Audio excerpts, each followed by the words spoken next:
ये कल का अच्छा कुछ मैंने स्लाइड्स रेडी कल को मुझे अभी रेडी नहीं था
हमने थोड़ा सा डिस्कस किया था थियरी कॉम्पोनेंट्स को ठीक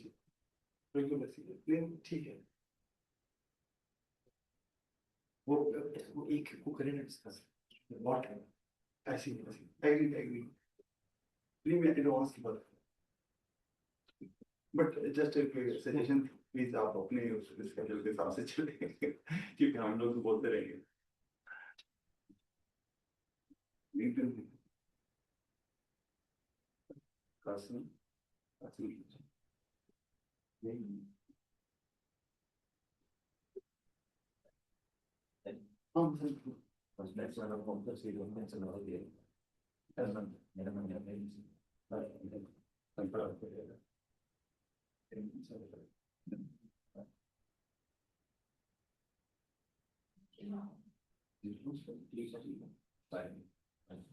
जी अस्सलाम वालेकुम good morning everyone welcome back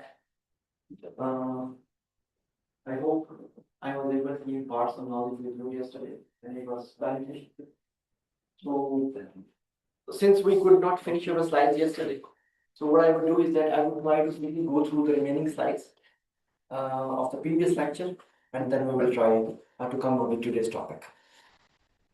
I think we ended up for AI for design. So let's start with AI for coding today. So what are the AI capabilities we are talking about over here? AI can of course generate code for us from natural language. We just put commands in the natural language and AI can in turn generate code for us. We can also, did we do this slide yesterday? Anybody remembers? AI can also autocomplete intelligently your code, what you are writing. We can also use it for code translation between one platform and the other. We can also use it for refactoring. If I have legacy code and I want to port it to the new platforms and I want to make it more usable with the modern techniques, technologies, frameworks, etc. Then of course AI can help us refactor it and even optimize it. Simply give code to AI, to a Claude agent, Claude code, and ask it, hey, could you please refactor it? We can use it for bug detection and repair. We can also use documentation and comments to generate this. We can ask AI which is the right API if I want to use. So Claude or whatever the LLM is can actually give us recommendations. However, there are also current limitations. For example, as we yesterday discussed, AI could hallucinate APIs or libraries. It can give you some advices which some libraries, some recommendations that actually do not exist in reality. But in the AI world, it may exist. It can also provide incorrect business logic, which is not compatible with your mission objective. AI might also have weak understanding of domain knowledge. As a human, as we discussed yesterday, we are the domain experts, so we cannot delegate this task to AI. It could also have some security vulnerabilities. When we ask AI to generate code for us, there's a highly probable scenario that AI will leave some sort of security vulnerability in the code. Today in the lecture, we'll see some of them. It could also do some inconsistent coding style. We'll also see how we can dispense with it. And it also has limited knowledge of large code bases. So this could be a caveat. So AI accelerates coding, yes, but it does not eliminate the need for engineering judgment. And that judgment need to come from a human. If we talk about the evolution of AI programming, then we see that uh, we started with level 1, which is code completion. We give some syntax. So for example, I want to start a for loop, and then AI can already give us some hints. In the next level, it can generate code for you. For example, we can ask, hey, could you please implement this function? In the next level, we can talk about feature generation. So I could ask AI, could you generate authentication feature for me? Could you generate particular security function for me? Could you generate that or that? So it can be used for feature generation. We can also use repository level engineering, which means implement this feature across the application. It is about integration as well. And then the next level is agentic software engineering, which means we give commands to agents and then agents become autonomous and they do what we ask them to do with as less intervention as much possible, but of course, the need for supervision will remain there. Sorry. So investigating the issue, implementing the fix, run test, and create a pull request. If you guys have been working with AI, then you will know a term called pair programming, in which two developers sit together because it is based on 4 eye principle that 4 eyes are better than 2 eyes. However, for that we need 2 human resources. With the help of AI, we can dispense with 1 human resource. For example, now I can use AI agent as my peer. So traditional pair programming, developer A and developer B develop the code. In AI pair programming, developer and AI work closely together. Same principle, however, the human is replaced by AI. So AI can act as a programmer. You can ask or delegate some programming task to the programmer to AI, or you can write the code and you can ask AI to review the code. You can ask AI, hey, could you please explain this code to me? You can ask AI to debug the code for you. It can also act as a documentation assistant. But the human remains responsible. You cannot delegate the responsibility to the AI. So for prompt code, for example, we want to write, create a REST API for managing hospital appointment using Spring Boot. We continue with a similar example we started with yesterday. AI can generate a controller, a service, if we are using microservice architecture or different service layered architecture. It could create the repository that needs to go, if we are using DevOps, then for it could create repository or whatever the repository management system we are using.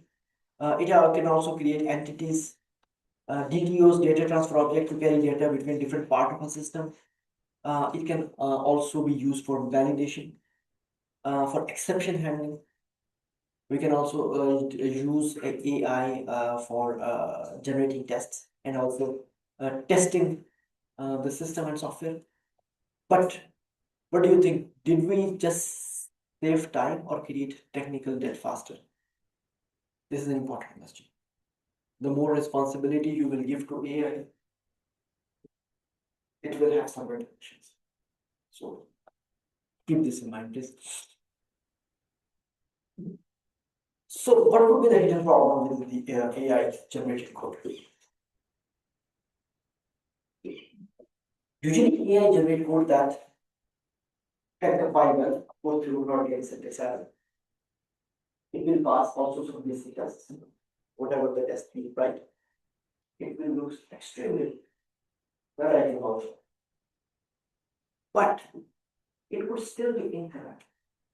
Compilable code does not mean correct. It could be insecure. It is working fine, but it is not secure. There could be some backdoor trojans. There could be some vulnerabilities. There could be some risk. It could be inefficient. It could consume more CPU time than it is possible. The probability is low because if the AI is running efficient code, then probably it will be consuming resources less. It could, for example, if you are using another web API or another token, it could consume more tokens. So it could have some cost associated with that. It would be difficult to maintain because we did not write this code. It is generated by AI. So when you will add something to it, the style would not match or may not match. Then it will be difficult to maintain. So, and messages. If the code is compilable, if it is doing what you want to do, it does not make correct code. We can use AI for code review as well. So instead of asking AI to generate code, we can say, hey, generate, then inspect, then test, then review, then we can use this tool. So in that case, AI can review bugs, that there is no potential bugs in the generated code. There are no code smells. There are no security vulnerabilities. There are no complexity, but complexity will always be there, but the level and amount of complexity is unknowable around. And is this code maintainable? Of course, AI will pass it as a human research. You can also check if we are following the coding standard or the code which is provided by human. Is it following it?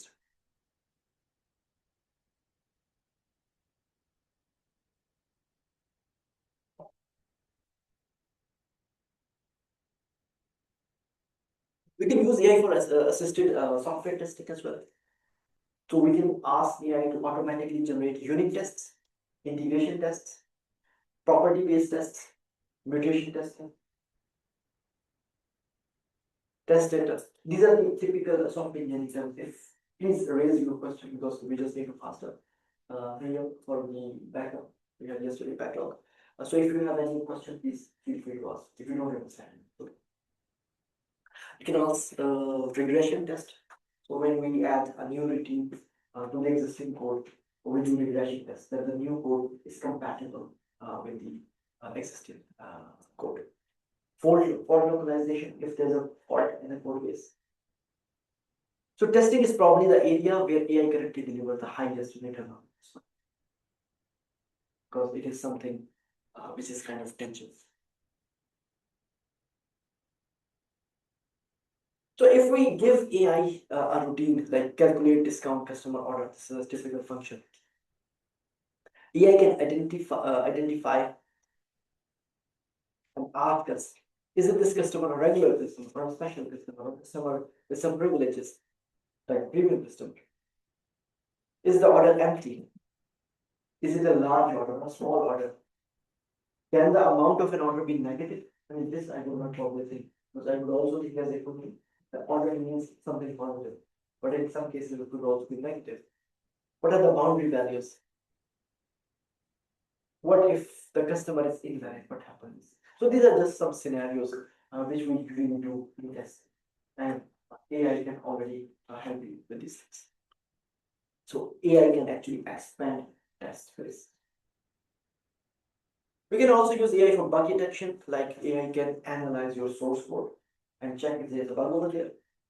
It can also check your stacks. It can check your logs, whether the data is logged based on something. What was the error messages? How to deal with this? If some tests fail. So for example, if we get this exception, AI can tell you what the failure is, what could have caused this failure, and how to fix it. AI could really assist us in these things. And also, when you fix the bug, you write a new code you integrate that code into the code base, then of course we need integration testing, which means that this code is compatible with the install. So a critical principle is the more code AI generates, the more important independent verification. AI generated code could pass through static analysis, which means the analysis we do at the source code level. It could also pass unit test, which means it's kind of a dynamic testing. We generate the code and then we test the code. Then we do integration test, which means code is integrated into the application and is it compatible with the existing code base and the architecture. It could pass security testing, but in the end it was so that in order to function it in a backend way, we want to make sure that it passes the human. We can use AI for documentation. So for example, AI can generate API documentation, whatever API you're using, which functions we're calling from the API, how we will be called, which parameters it passed. It can generate README files, architecture descriptions. Of course, as we discussed yesterday, we can generate multiple architecture descriptions by then human architect to actually define or decide which one is the right one. We can check or generate code comments. We can generate release notes. What are the changes in this particular release as compared to the previous releases? What are the migration guidelines? User manuals. But documentation can become a continuous artifact rather than a one-time task. Every time you generate new piece of artifact through AI, you need to come up with a new. So we can also use AI in DevOps. For example, AI over here can assist with a continuous integration, continuous development. We can generate pipeline, how the data passes through different steps and eventually become a defined product. We can diagnose failures. If there's a failure in a pipeline, if there's a failure in a program, if there's a failure in the system, we can ask AI to help locate in which component the failure exists. Infrastructure, for example, AI could be useful in multiple infrastructure. For example, now for DevOps, we use Terraform or Kubernetes or Docker classes. So we can use over here.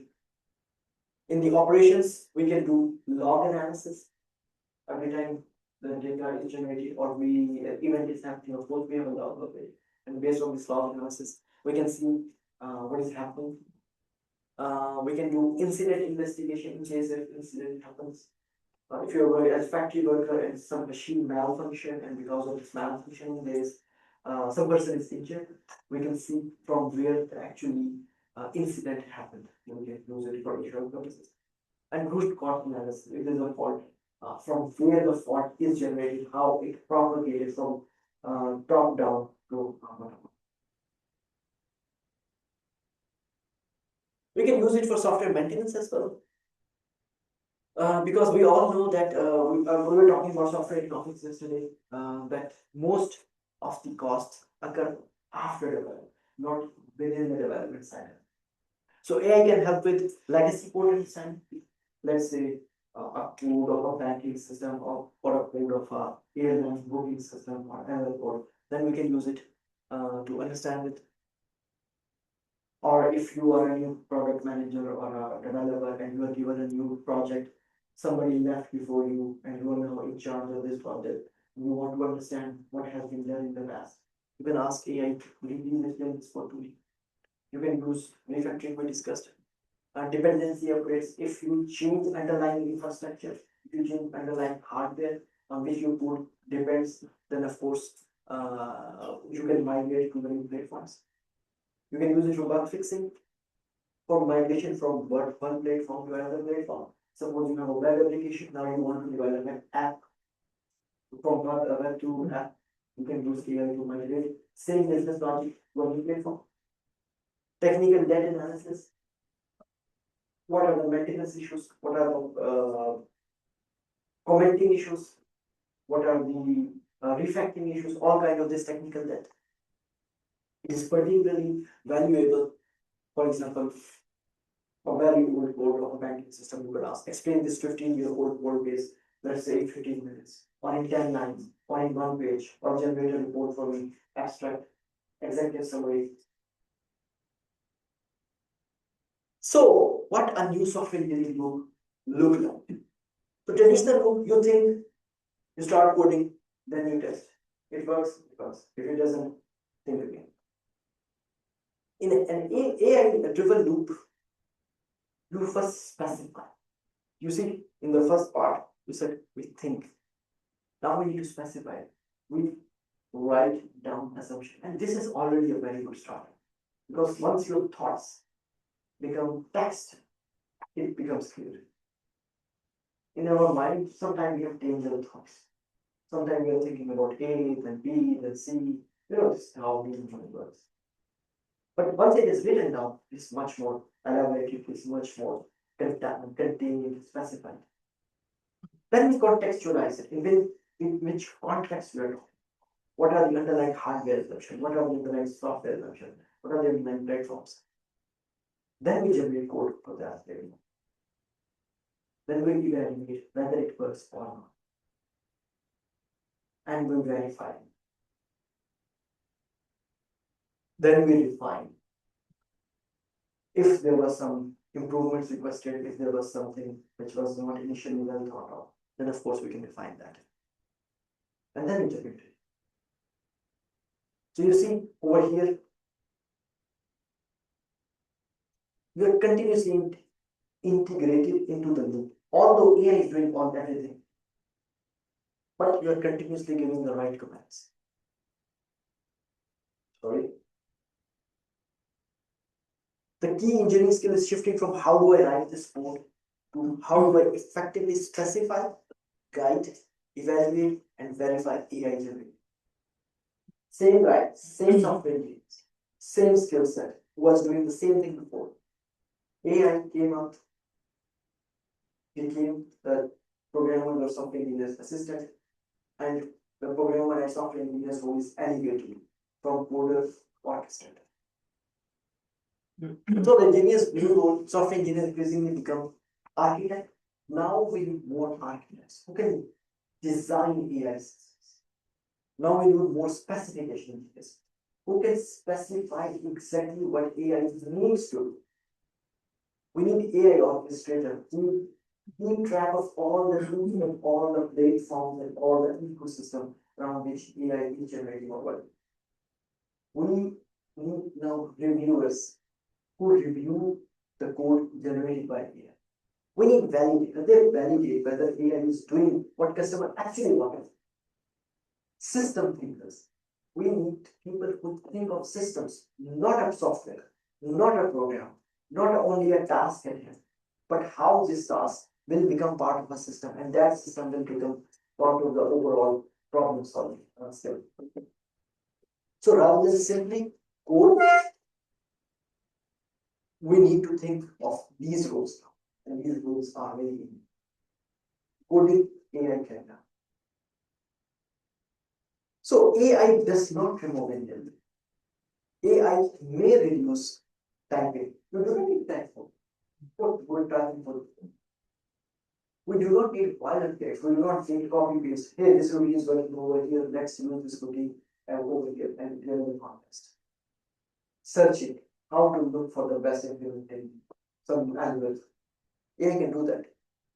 You do not need to extensively document things. You can ask AI to document it. Code. But it increases the importance of understanding. You understand what AI is doing. If you don't understand what AI is doing, that is a loss. If you do not know how to specify what AI should do or what AI should do, then it's a problem. If you do not know how different parts or how different modes generated by AI can be covered together, then it's a problem. Verification, judgment. In the end, you need to decide whether it's a working code or not. It's a problem solved or not. And the responsibility ultimately lies with it. The productivity paradox. AI makes it cheaper to produce. Yes, because all the programming tasks can be done by AI. But when software becomes cheaper to produce, we may produce more software. and therefore more software means more complexity, more dependencies, more memory. This is a typical paradox. Productivity does not mean automatically better. So, how a maturity model would look like now? At zero level, or in your daily life, you are not using AI. Then you use AI as an assist, like using ChatGPT. Then in the next level, you will use AI as a pair programming. Everything you do, you continuously engage AI to validate or verify, or the other way around. AI generate to verify and validate.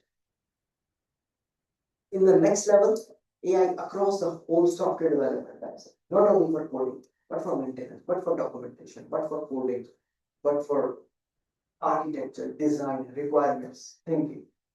So the system and the organization become AI, and then comes agentic AI. Then agents are deployed; they are doing jobs for you.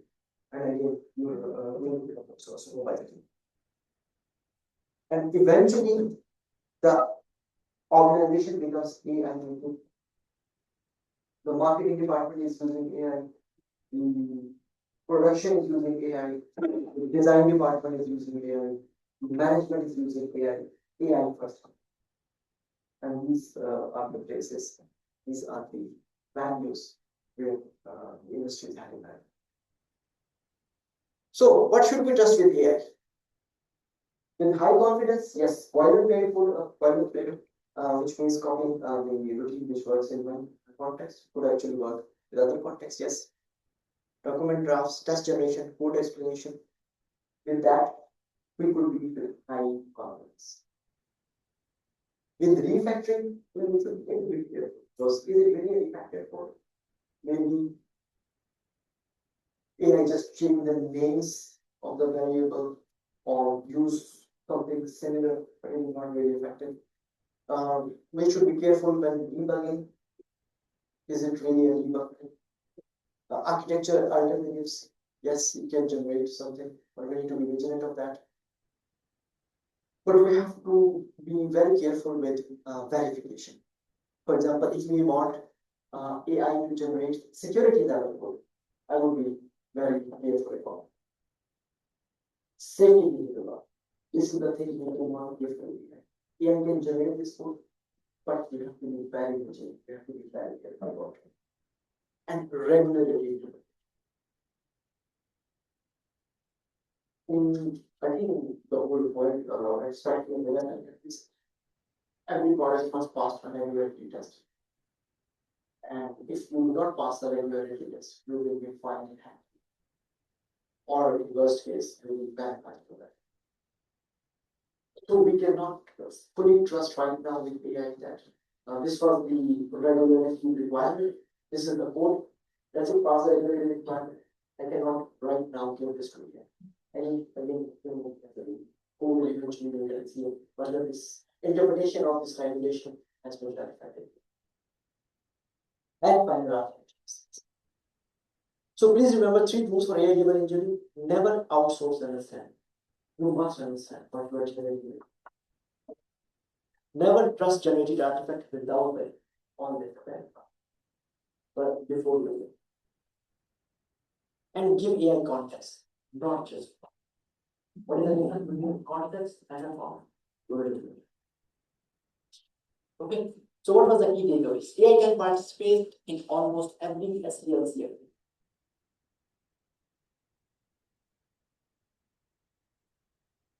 But it does not change fundamental engineering.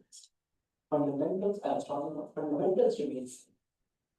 Tools comes and go, methodologies comes and go, architectures comes and go, platforms comes and go. But the fundamental remains. So that's why I believe that we must learn fundamentals. If you are a social scientist or a computer scientist or whatever science field you belong, use AI as a science engineering. Of course. Scientific. Yes, indeed.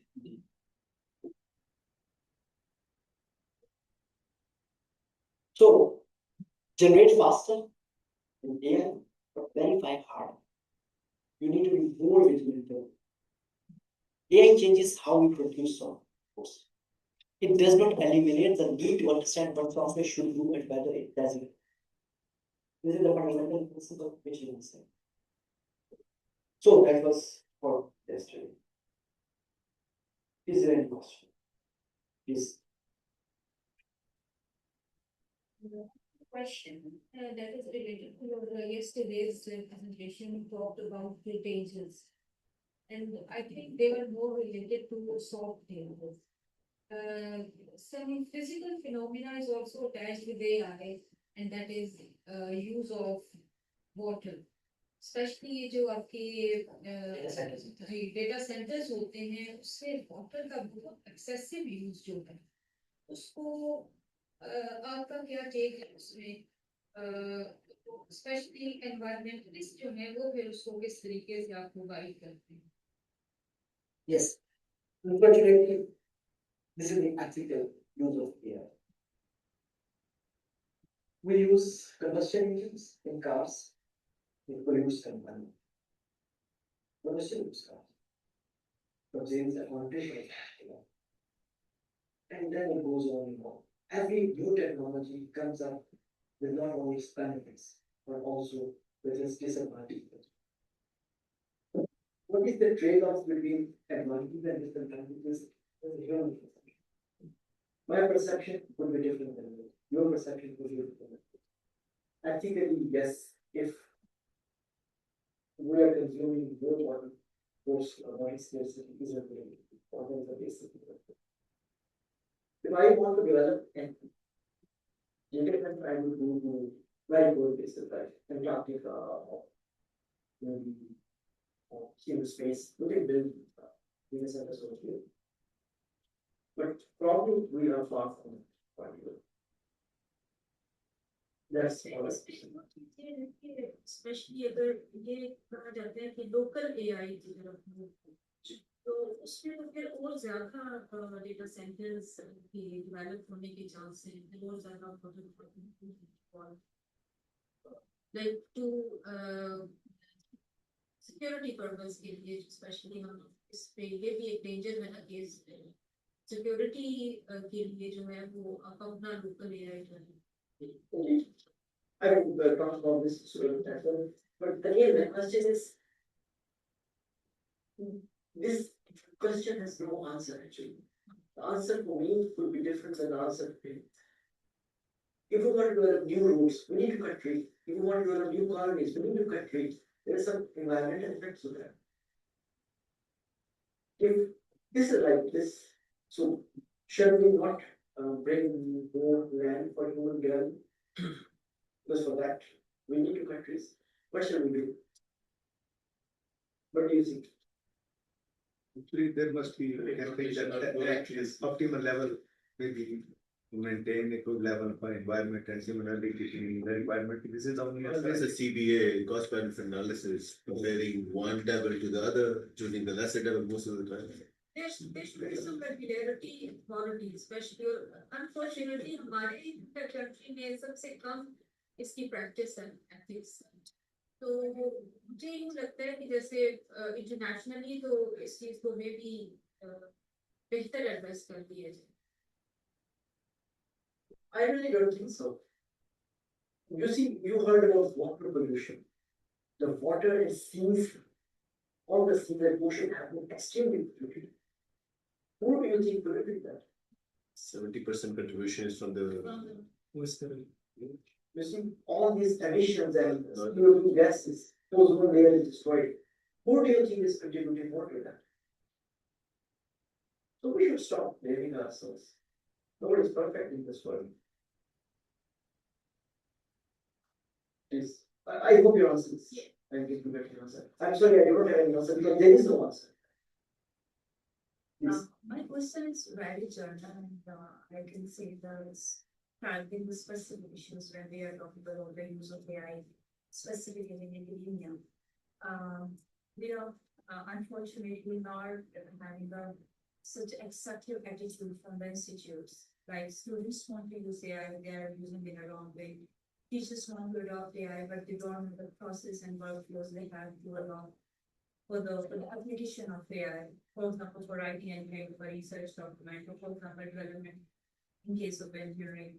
So what is the basic reason in that hurdle for accepting AI as a assistant for us to perform a day-to-day task? I mean, institutes are not accepting it. What the reason behind, specifically in Pakistan? Because we are so much rigid to accept the new things, and we thinking like that कि ये हमारी intellectuality को और हमारी critical thinking को इनके ऊपर बहुत बड़ा question mark होगा. तो आपको लगता है कि we should work on this कि हम एक practical approach we have people like you, people who train the people, like I do training in universities and I do faculty training about AI research. So what should be the approach that we can target that specific audience who are who are the decision makers and who don't want to apply or see the applications of AI in their institutes? Okay, so may I ask you a good evening, what do you do? Dr. Islam. What is your profession or what? I was in university, but now I'm a digital creator. I have my digital creators. I train universities and I produce content about the use of AI and academic. Oh, awesome. I just wanted to know because when I am teaching in a classroom, in one of my very first lectures, I tell my students, you want to use AI? Feel free to use it. This is technology, this is here, I cannot say don't use it. So for me, this is podcast, they're gonna use it. For me, this is never a problem. What I urge them is that whenever you use AI, use it more responsibly, use it more critically, and just tell me openly, over here, I have used AI. That's perfectly all right.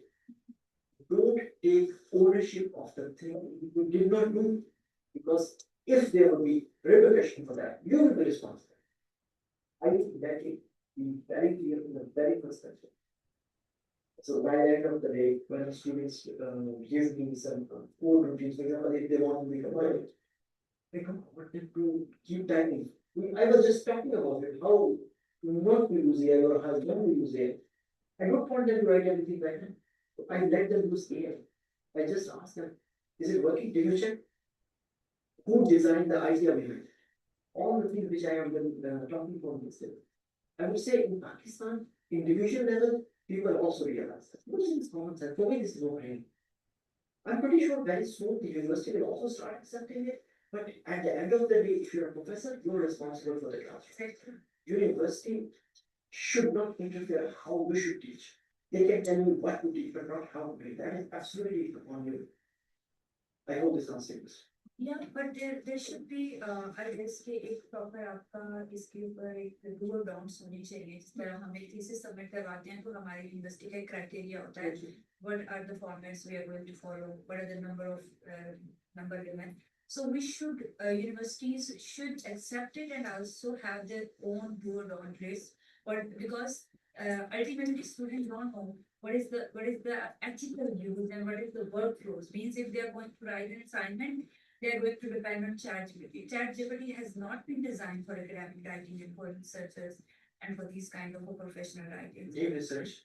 Yeah. Of ChatGPT. Yeah. But students are not even know about the models even. So we should guide the students. We should have we should be open about the trainings.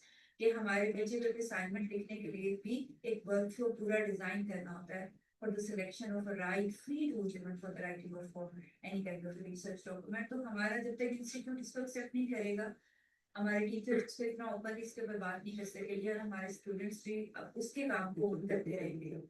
जब हम उनको free hand देंगे तो then they will they can differentiate in front of us कि ये काम ChatGPT ने किया और यहाँ पर मेरा था.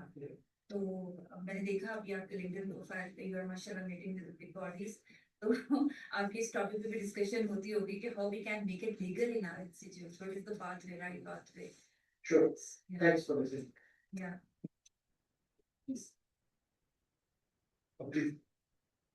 So when it comes to SDLC, and that would be 3 levels. You said this is the high confidence and medium and the low. And when you look at 3 level, in high level, if I'm not forgetting, there are actually basically, but I have, I will take away that we can fully trust with high confidence when it is documentation, testing and coding. Am I right? We can go back, let me check.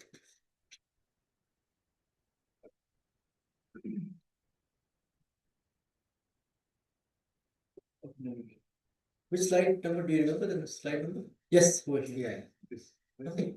documentation, test generation, and the code explanation. Yes. I mean, these are the areas where we can fully trust or with high confidence level. High confidence, fully high, yes. And at the same time, definitely the understanding, the context and the verification and the morality, responsibility, all five things are must be there. Yes. Definitely. No? Yes. So, thanks. I just want to answer a question. Okay, that's fine. Actually, we being a trainers and we also became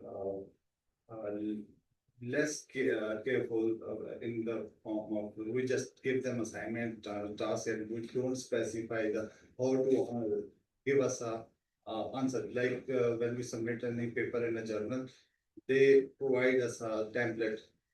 If we want to control the use of AI in our the students in our in academia, we must create some templates that they would provide. They do some work to extract the information from ChatGPT and then present us in a specific way. There is some trainings for AE for educators and AE for students. These are the basic my suggestions in this context as you asked about these things. So I am doing these things and as I was much affected about the chat GPT assignments from the students in the coding in presentations anyway. So I give them templates that give me these assignments in this template format. Then I will mark you 100, even 100%. As you do.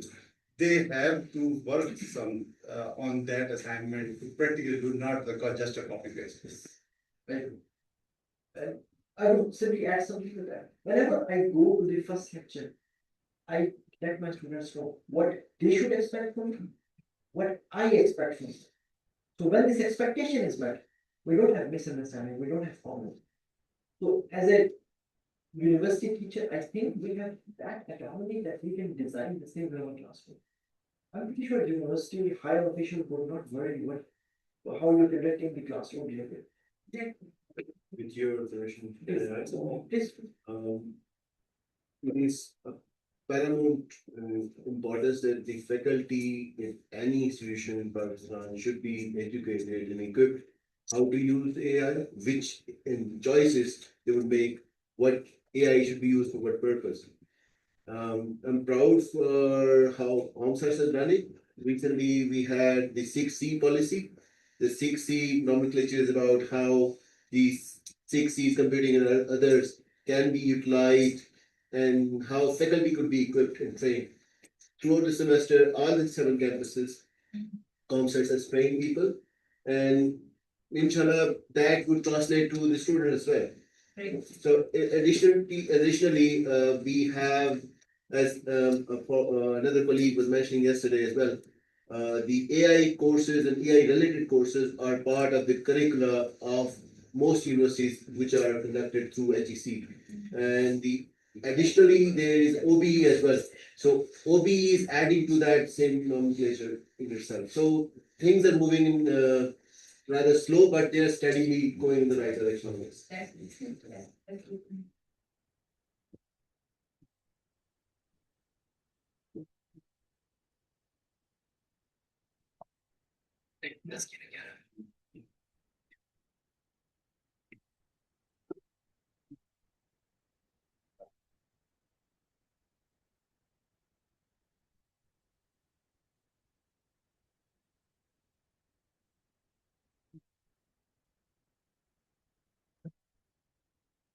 Okay, so let's start with the new topic.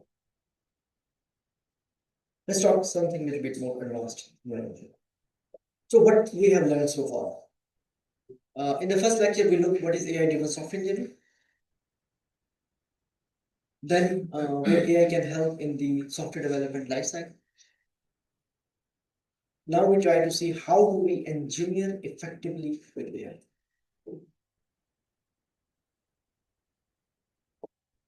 The evolution of AI assisted development. So in the level 1, we ask AI a question. In level 2, we generate code. It's solved.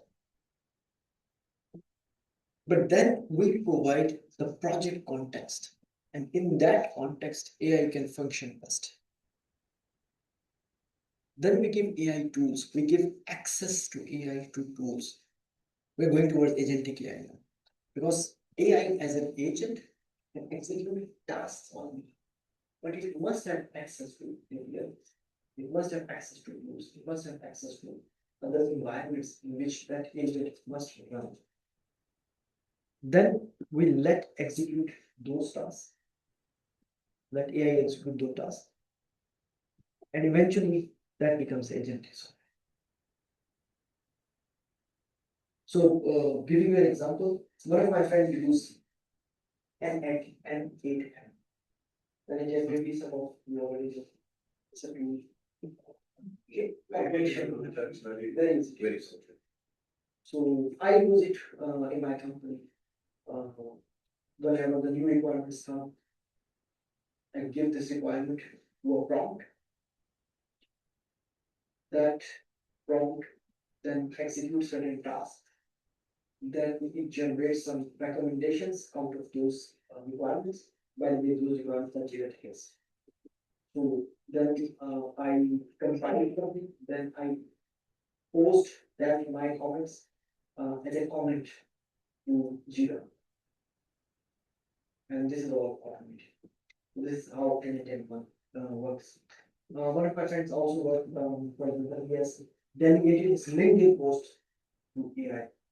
Every day, AI or the LinkedIn looks for the new, what is the topic for today, what is the hot topic for this.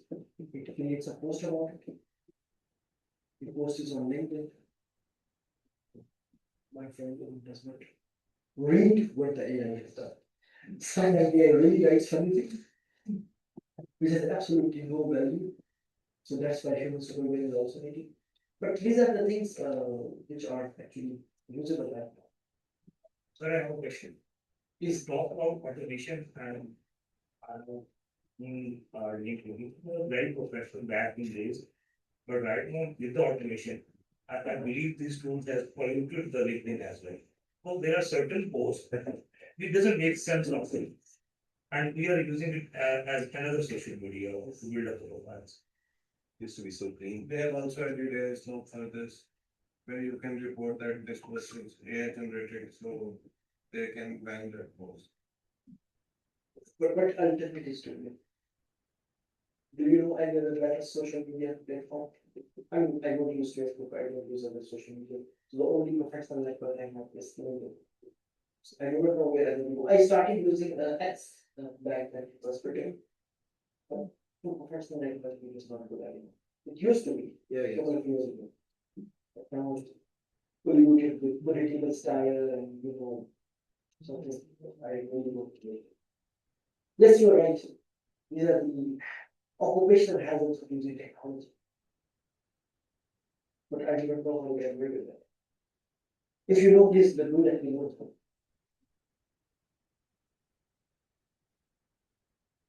So the fundamental problem. What is the problem with this thing? An LLM can be extremely capable. It can do things. But a capable model without the right context can still produce poor software. Consider the prompt, implement authentication. Do you think this will work? Why not? We need to specify examples. So what do you think AI knows about it? Does it know your architecture? Perhaps not. Does it know what are the security requirements of your organization? Maybe that's going to be it. Does it know which kind of databases you work with? Perhaps, I do not know. Nobody knows. What are your coding standards? Because this prompt is the minimum prompt you would give. It will work. It will provide you at least something. Is it useful or not? We do not know. What are your existing authentication methods? Who knows? What is your deployment environment? Also, eventually the code will run in your deployment environment. If AI does not know about what it will produce, the answer is almost nothing. AI does not know these things. So the output would work, good looking output, still useless. इसमें projects वाला concept होता है कि एक project develop कर दिया जाए उसमें सारी जो भी रिक्वायरमेंट्स हो जो भी आप काम कर रहे हैं उसको पहले से बता दिया जाए तो फिर मतलब पूरी हर टाइम लंबा प्रॉब्लम लिखने की जरूरत नहीं पड़ती Context. तो वो Give it a context. Yes. Like in ChatGPT, they have projects where Yes, you are yeah. consolidating within it, like LLM, Yeah. notebook LLM, Exactly. you are within that microsphere. So that is a different thing. Like I often create apps within my ChatGPT for others, Mhm. for them to use for free, Mhm. like Clarity 4 for students and others. So they can use it, but it sticks around in the same microsphere, it Environment. stays within that. Yes. So in that context, that small, very specific thing, or if you're already prompting or you're building history, so you can add this, it might work. But Yes. as a zero level, no. Yes. This zero word is good. I will talk about what is zero shot. So, but let's talk what is actually prompt engine. The practice of designing instructions and inputs that guide an AI model towards desires. That is what prompt is. A prompt can specify the goal. I can ask the first thing I will provide. You are a required recipe. You are a professional bioscientist or metallurgical engineer, whatever, so that the AI comes into that role. You can specify task. What is the task of the AI? What it needs to do? What is the context? In which context people does these things? What are the constraints? What are the examples? What is the output format? What is the evaluation criteria? So these are all important things when you write a prompt. Please keep this in mind. We'll just have a look at an example. We use prompt as a specification. So in traditional software engineering, we write requirement specifications, then we get the implementation out. But in AI assisted engineering, we will write a prompt and context will actually become a specification that will become AI generated artifact. So therefore, prompt engineering is increasingly becoming a form of specification. That's why we see a lot of courses nowadays on prompt. Many people are doubting that you should learn how to write prompt engineering. So how a structured prompt would look like? You should start with the context. You should tell the path AI needs to do. Then you should also give the constraints. Please don't do this. Please don't do this. Please don't do this. How the output look like, and what is the criteria for this? So, for example, the context I could give to this previous or similar example is we are developing a hospital appointment system using Spring Boot 3, Java 21, PostgreSQL SQL, and REST APIs. The application follows a layered architecture with controller, service, and repository layers. Authentication is handled using particular authentication. So this is the context I said. You need to implement an API endpoint that allows an authenticated patient to cancel an existing as a feature I want to cancel. So first I give the context, then I ask AI what to do, and I tell what consideration it should take into account. So I want AI to follow the existing layered architecture. I said, please give me within this layered architecture. Do not modify the database. Don't go. Only the patient who owns the appointment can cancel it. This is something very important because we never talked about this requirement explicitly. Please don't make assumptions. Make everything practice. Appointment within 24 hours can be cancelled. Another constraint is a business logic. Use existing exception handling mechanism. Look at the code and please follow the same exception handling. Follow the project's naming convention when coding. So this is the cascade cycle. Do not introduce new dependencies. The way how I want the output, I want a modified controller that does require service layer changes. I want unit tests, a brief explanation of the implementation so that I can understand and make sure that it works. Then I give the criteria. The implementation is acceptable if unauthorized users cannot cancel appointments. So about security and also the exception handling. Patients cannot cancel another patient's appointment. Appointments within 24 hours cannot be cancelled. Existing tests continue to pass. This is about the integration testing. And new functionality has at least 80% unit test coverage. No existing API behavior is problem. So you see, before it was a zero shot problem. Now it is a proper context based problem. I was talking about this issue. Ask the model to perform a task without providing examples. You know zero shot problem, right? So for example, structure. We give instructions, task. Review the following Java method and identify potential bugs. Explain each issue and suggest a solution. This is a zero shot problem. The model must infer what constitutes a bug. Review the following Java method and identify potential bugs. Which kind of bugs we're talking about? How to analyze the code. Model would know, but it has to infer itself. What format to use, what level of detail to provide. Zero shot is able to do this task without showing examples. AI of course would do that. But we can also use. Okay, well, first let's talk about zero shot prompting. Zero shot works particularly well when the task is well understood by the model in the given context of the project.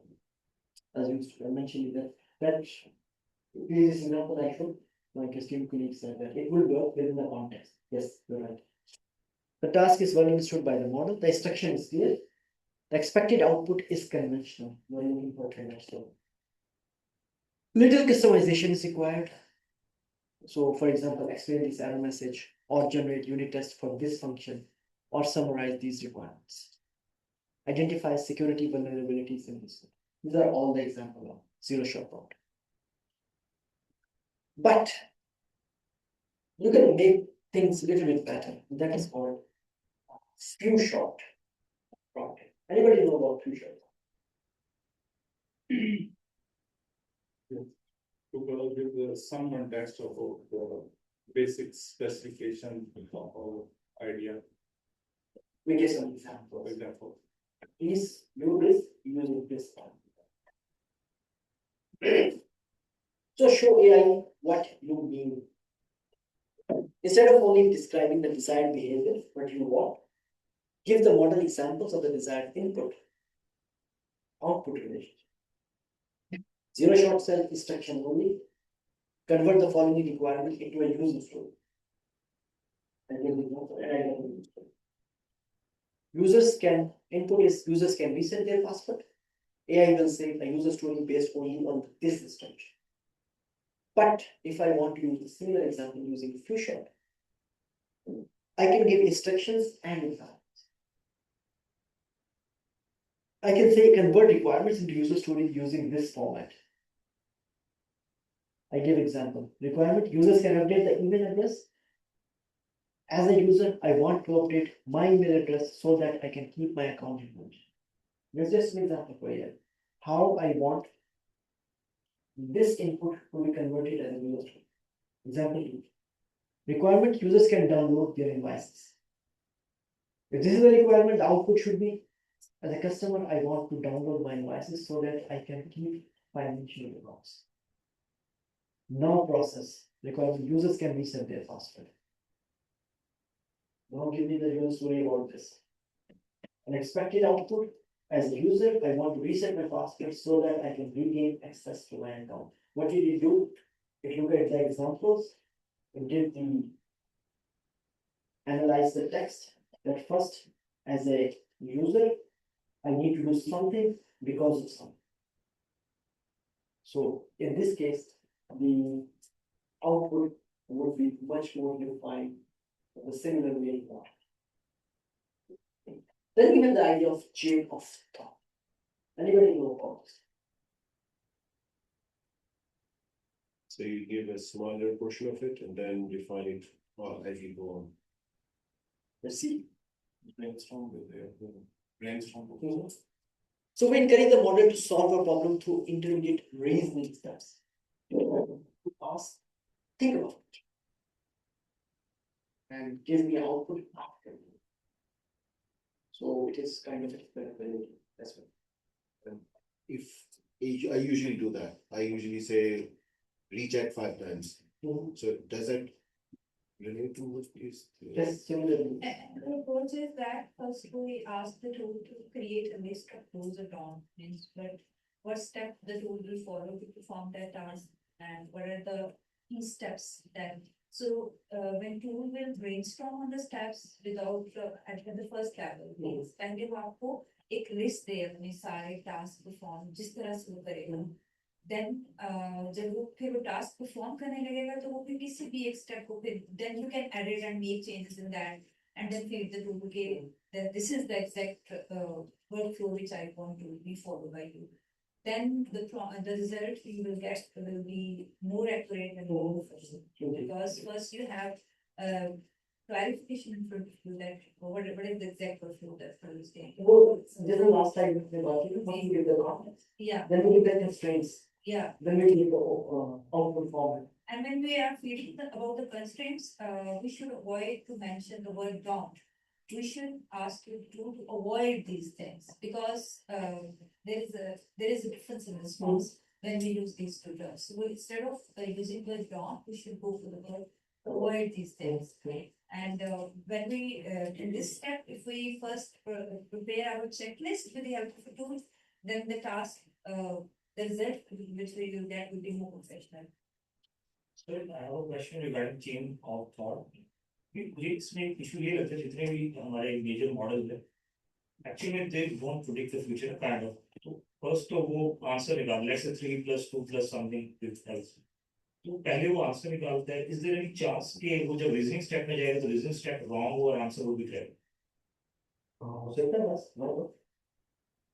ये chain of thought पे ये हम कह सकते हैं issue नहीं वो तो फॉल्स पॉजिटिव हो गया ना एक चीज जो है आपने falsely predict actually positive थी सिस्टम ने कहा ये false है लेकिन जब हम मॉडल को माय क्वेश्चन इज कि अगर हम एक मॉडल कहते हैं कि हमें through the intermediate reasoning steps के थ्रू दिखाओ समटाइम हमने ऐसा देखा है जैसे बाइनरी नंबर्स होते हैं ऑब्वियसली यू आर इंस्ट्रक्टर तो आपको बेहतर आइडिया होगा नॉर्मली जब बाइनरी नंबर्स के साथ कोई भी एलएलएम वर्क कर रहा होता है तो वो इंटरमीडिएट स्टेप रॉन्ग कर देता है but we produce a correct answer तो इस चीज को कैसे कैटर किया जा सकता है एक सेकंड पहले चेन ऑफ थॉट को देख लेते हैं उसके बाद फिर इसको discussion So instead of a problem to answer, we conceptually have problem, intermediate reasoning, and answer. Now the example. Instead of what does this test or why does this test fail? Ask the model to identify the failure. So here the question is fundamentally different. It could come up with a different result. Then if I ask it, give it a more thinking, identify the failure. Examine the relevant code, why it failed and where it failed. Determine the assumption, which assumption we took, which led to this failure. Trace the execution. So from step 1, we went to step 2, then state 3, state 4, state 5, and here, voila, here it went following around. Identify the likely root cause. Propose a fix.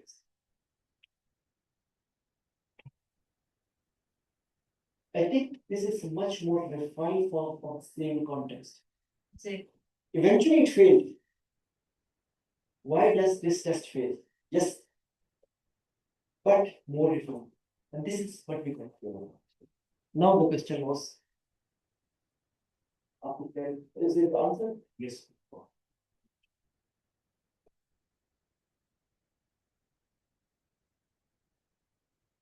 And of course, once you suggest a fix, you need to suggest a regression test as well.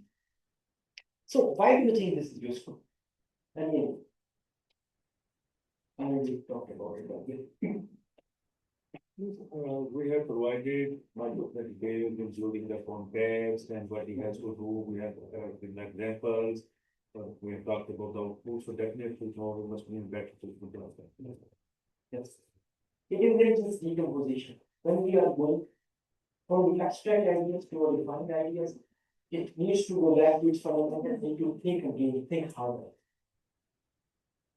And you pretty remove critical. J. Here, it took some assumptions which were false, maybe. But when I asked him to express the assumption, it checked its own assumption and deduced that it was wrong assumption. So it is oversight on that AI part. It's also systematic debugging. It's also included verification. But the model's reasoning is not automatically. It could still be flawed because it may still not decompose very well. It may still not explicitly mention correct assumptions. It could still come up with the same assumption it had in the past, in the original answer. A convincing explanation can still lead to a wrong conclusion. Although it looks nice, it looks fine, and it could still be wrong. That's what chain of thought is. Then we also have a concept of tree of thought. Anybody know about tree of thought? Or heard about? It's like decision trees. Yeah, in advanced form of decision trees, but ChatGPT often does it. It gives you two options, one to choose from. now, yes, Yeah. sometimes, yes. Which one do you prefer? Yes. So you need to prefer, and then it goes on that. Yes, you're right. That is called tree of thought. Some engineering problems have multiple probable solutions. The model generates possible approaches. I was said that ChatGPT would show multiple maximum tree values. It could explore alternatives. It evaluates them, selects or combines promising solutions. So here, for example, I show initial thought 1, 2, 3. Here is the best solution. Then we decide the solution. Sometimes it also merges thought 1 and thought 2 to bring up the best solution. They're also possible.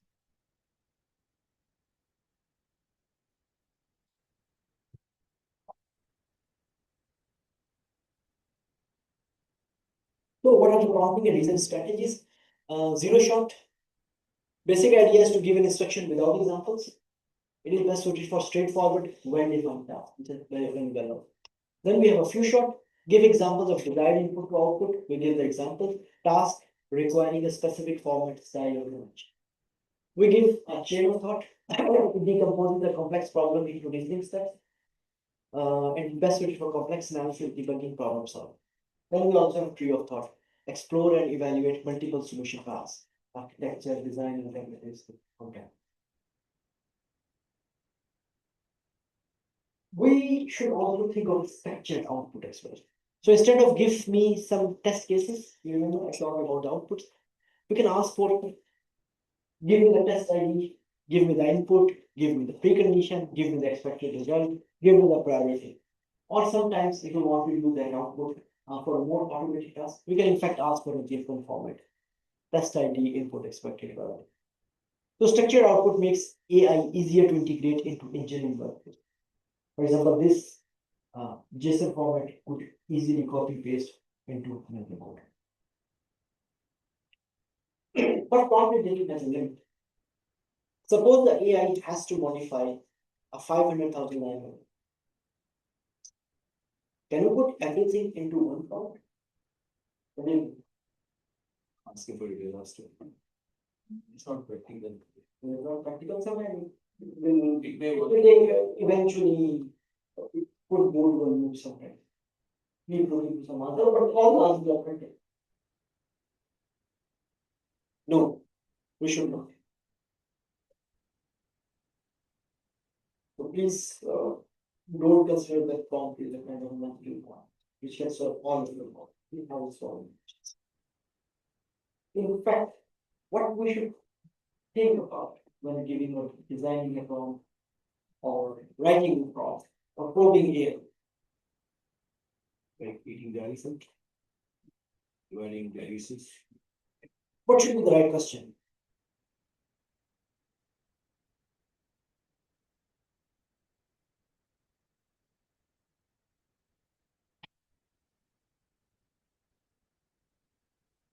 What information should I give to AI? Because contextuality. More information does not mean a good output. It could also create noise. So more information could lead to hallucination and symptoms.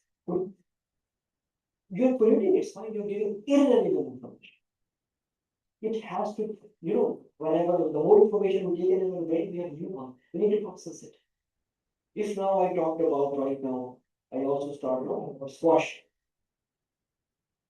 Sometimes we need to come back to the context. And perhaps we drift from the and instead of discussing it, I will continue discussing squash.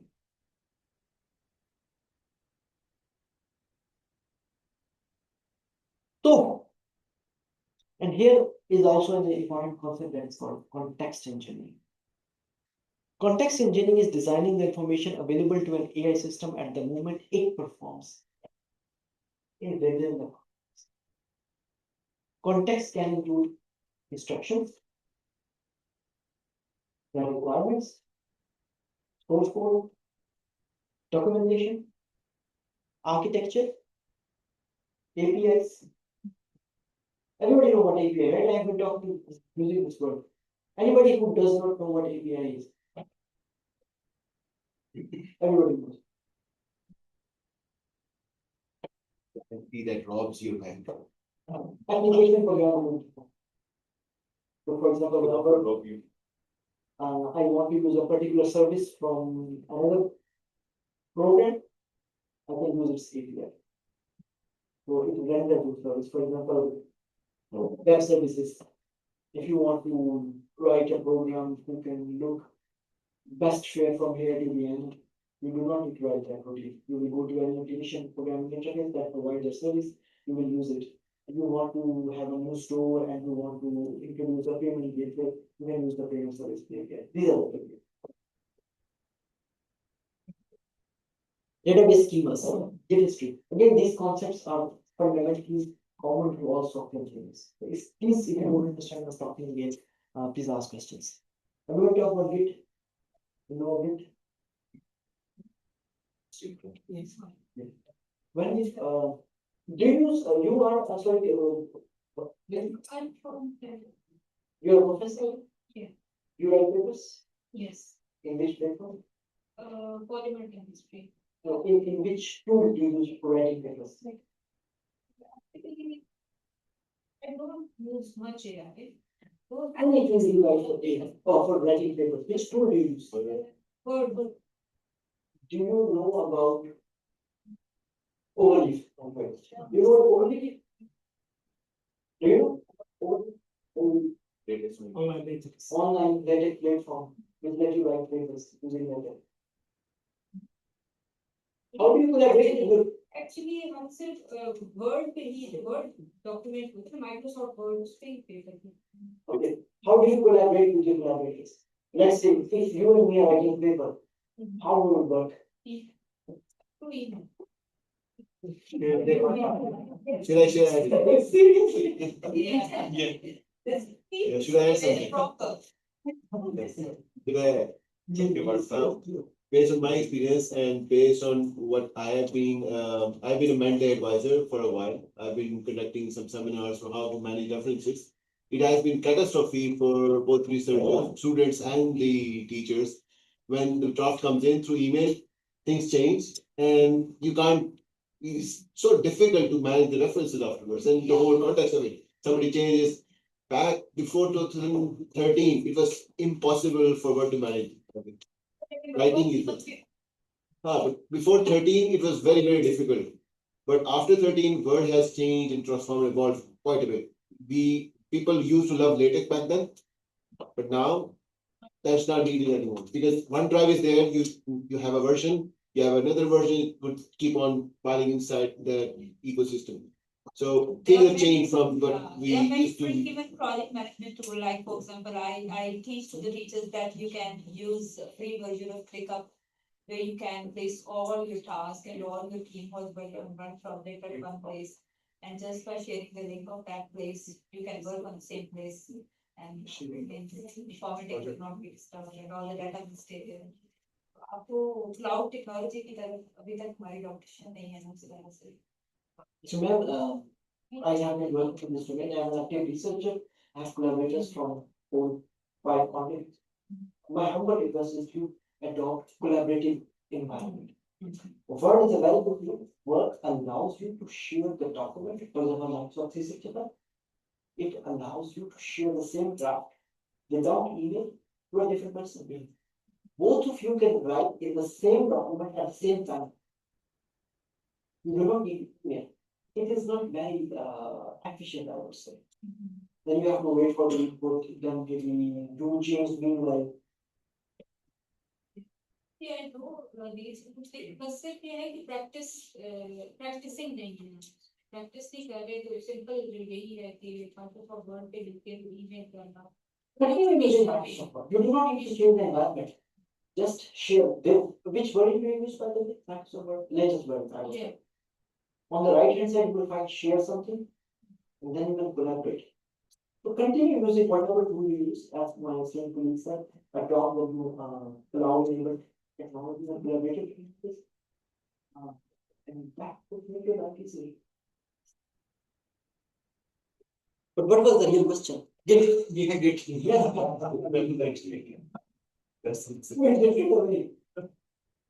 Overview is a paper.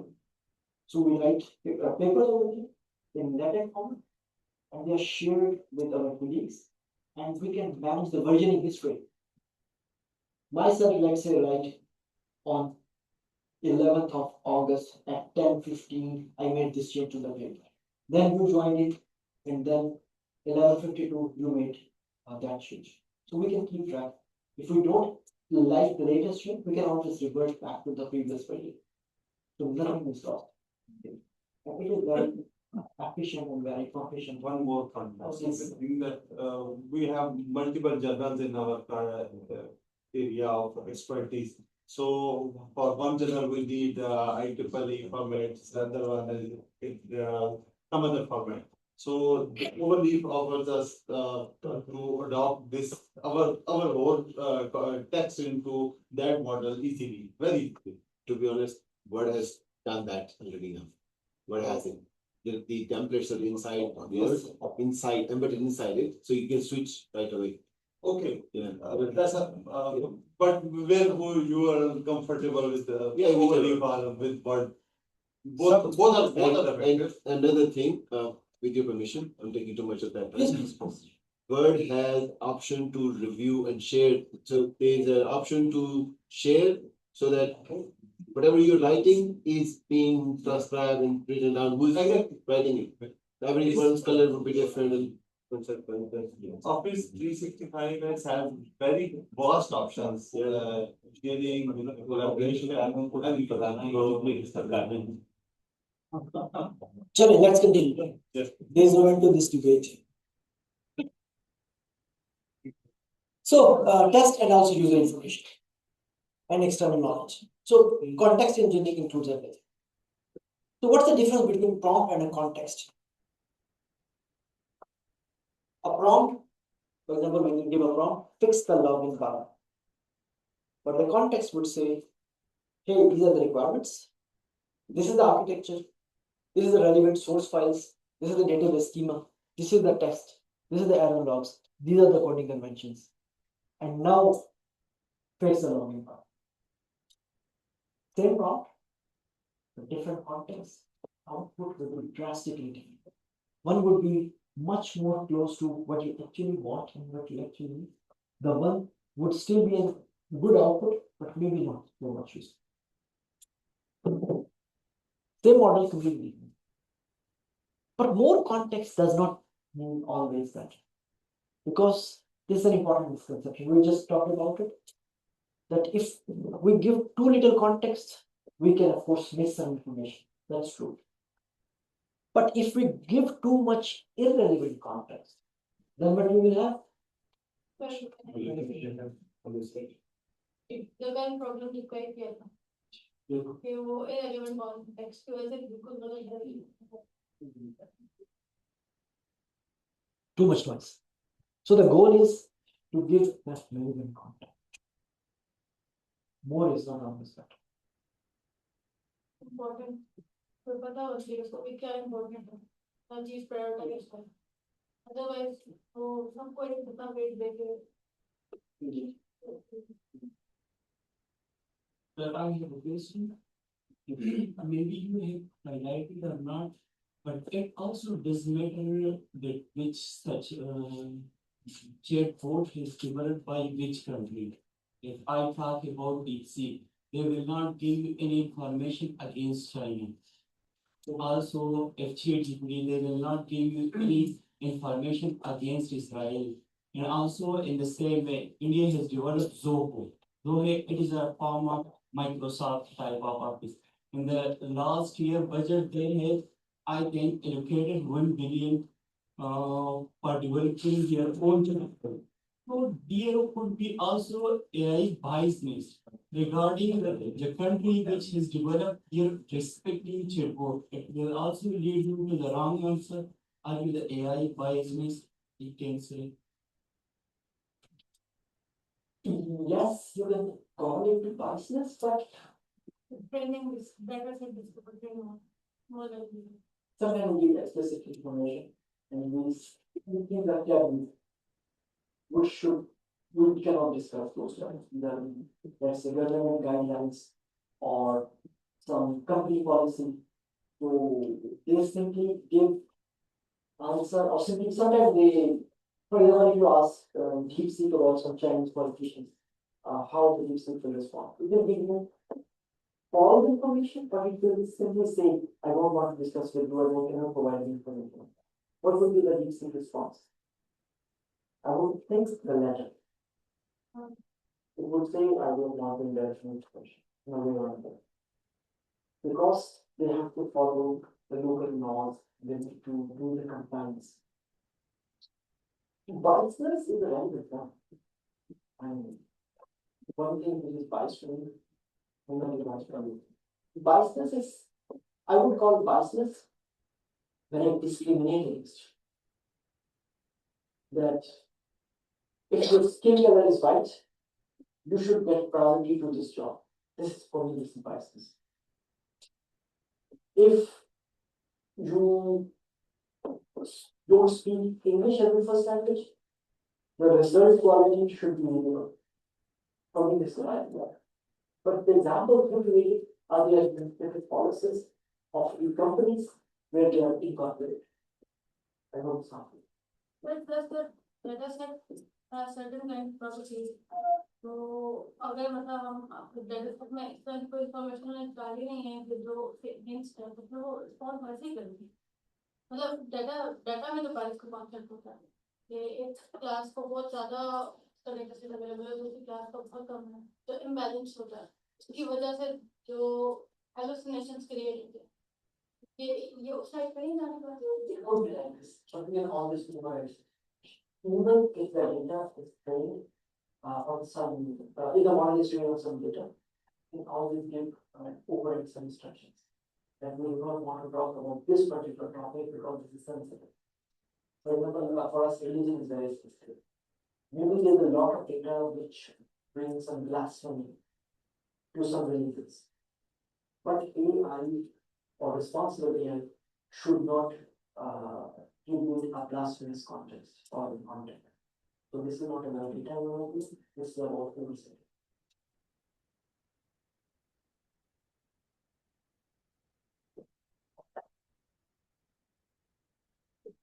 LLM alone are limited.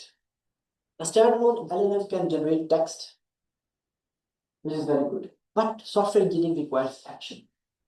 So what we need AI that can read files, search repositories for code repositories. It can run tests. It can execute code and query databases, different databases we have. and it can also create comments in our Git repositories. And it can open pull requests. Again, pull request is a particular terminology in software. What we do are actually, we need to connect tools with AI, and we need to give access to AI either. Now, for example, if you do trading and if you have a trading account, if you in stock markets, you whatever application platform you use, you can give your Claude, your LLM access to your trading. You define the boundary. Let's say if the Microsoft shares falls 10% by, or you can even deploy, say that, But automated what? yes, Simple was the. There are some shadow things as well, like they analyze one market and then shadow a certain individual trader and they do what he's doing in Pronto. copy, this is a fundamental trading techniques that you don't want to write your own, or you don't want to start your own investing strategy, just follow the one is already successful. For example, तो विदा appointment के लिए होती है US के विदा के लिए आपको जो अपॉइंटमेंट आप जो भेज रही हैं अगर आप नॉर्मल तरीके से जाए तो 2 years के आगे की appointment there are certain people जो कुछ पैसे देते हैं एंड उन्होंने बॉट्स स्लॉट्स को ऑक्यूपाई करने के लिए रखे होते हैं वो थोड़ा एक्स्ट्रा पैसे देके वो उन बॉट्स के थ्रू जैसे ही कोई स्लॉट उनको अवेलेबल मिलता है वो स्लॉट कैप्चर कर लेते हैं और ये एक एग्जांपल है जो लोग बहुत यूज कर रहे हैं जिन लोगों को स्कॉलरशिप्स मिला होता है they want to, मतलब जर्मनी का वीजा मिल रहा होता है स्पेन का नहीं, तो उस तरह के लोग हैं जो मतलब मैं तो उसको इलीगल कंसिडर करती हूँ लेकिन this is what they are नहीं जनरल प्रैक्टिस आजकल ये हो गई है जो 3 4 5 साल पहले तक जर्मन की अपॉइंटमेंट्स मिल जाती थी कॉन्फ्रेंसेस के लिए हर चीज के लिए लेकिन अब यही चल रहा है तो मतलब एम्बेसी से बाहर लोग होते हैं वो आके आपको बोलते हैं कि ऐसे समय मिलेंगे ये एक एग्जांपल है Information. But it could be a use. मतलब बहुत अजीब सी सिचुएशन है क्योंकि अब नहीं मिलती जिससे भी बस यूएस में तो मतलब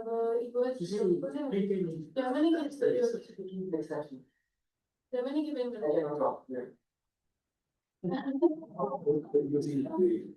Transcribing, I'm transcribing. AI transcribing. ये एग्जांपल है कि इस तरह से लोग क्रिप्टो में कर रहे हैं तो वॉटसन किए हुए हैं ट्रेडिंग के लिए तो ये बहुत आजकल मतलब बड़ी कॉमन में है yeah I all over the world. अच्छा We can talk about that. मैं स्पेन में लड़ने के बाद मैं कोई स्टूडेंट केमिस्ट्री जाते हैं तो वो ये सारी बातें हमें बताते Yes, unfortunately. Local agent to agent KI. That's a good one. So what I was saying is that we need tools which have your AI have access to them. So the model decides I need to execute this function. So LLM can run test,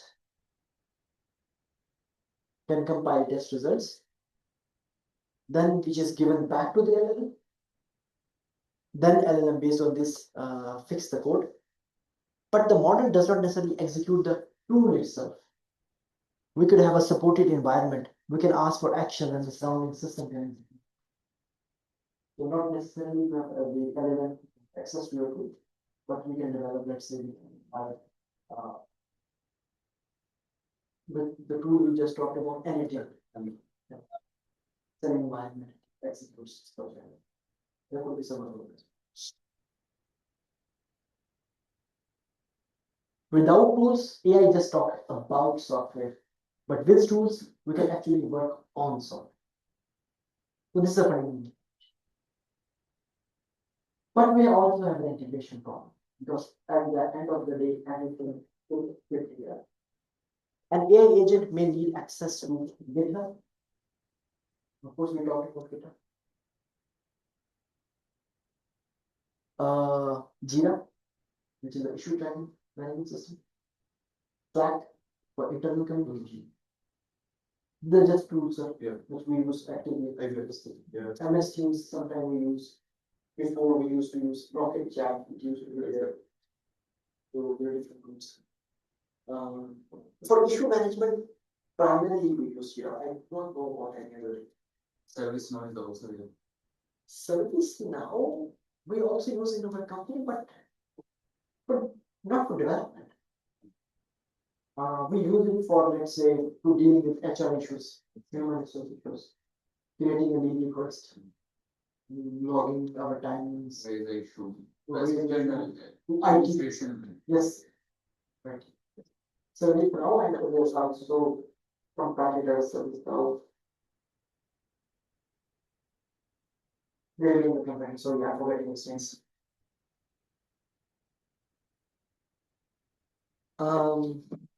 Snowflakes.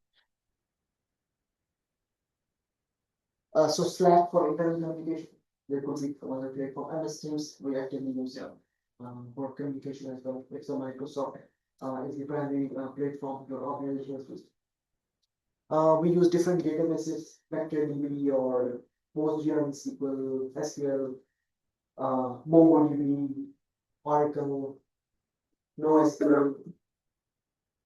We use different file systems on you're based on Linux, we are based on we use Apple platform, which I recommend we use Linux, Windows platforms, or some other one. Continuous integration, continuous development, Docker's, Kubernetes, we talked about. We use it for documentation and just text generation, MD files. But without a common interface, every integration must be custom. But with integration, if everything, your AI agent has access to all of it, then it can do all these things. Then we have a concept of MCP. Sorry.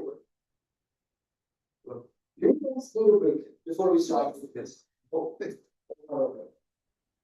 How many minutes? 15 minutes. Okay, fine. But then we see after. 15. Let's take a mean. 5 and 15.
मैं note कर ले लूँ 17 की शाम को निकल काम करेंगे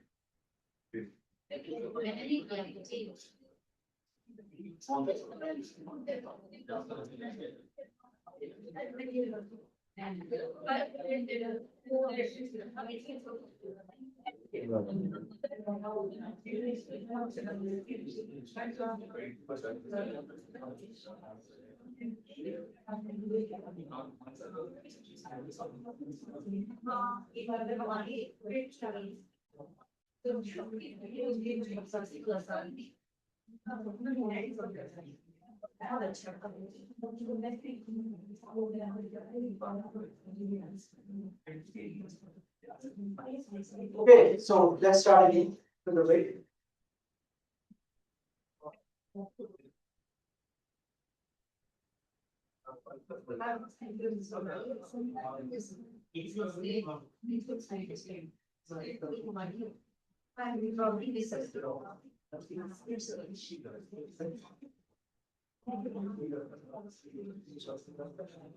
MCP, Model Context Protocol. MCP is actually a standardized way for AI applications to interact with external tools and data sources.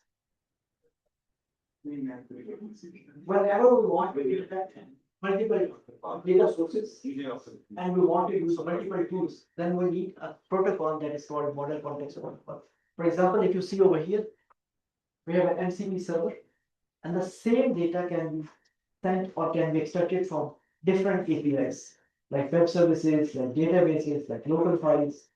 And over here, one server is acting as an intermediary between our local LLM.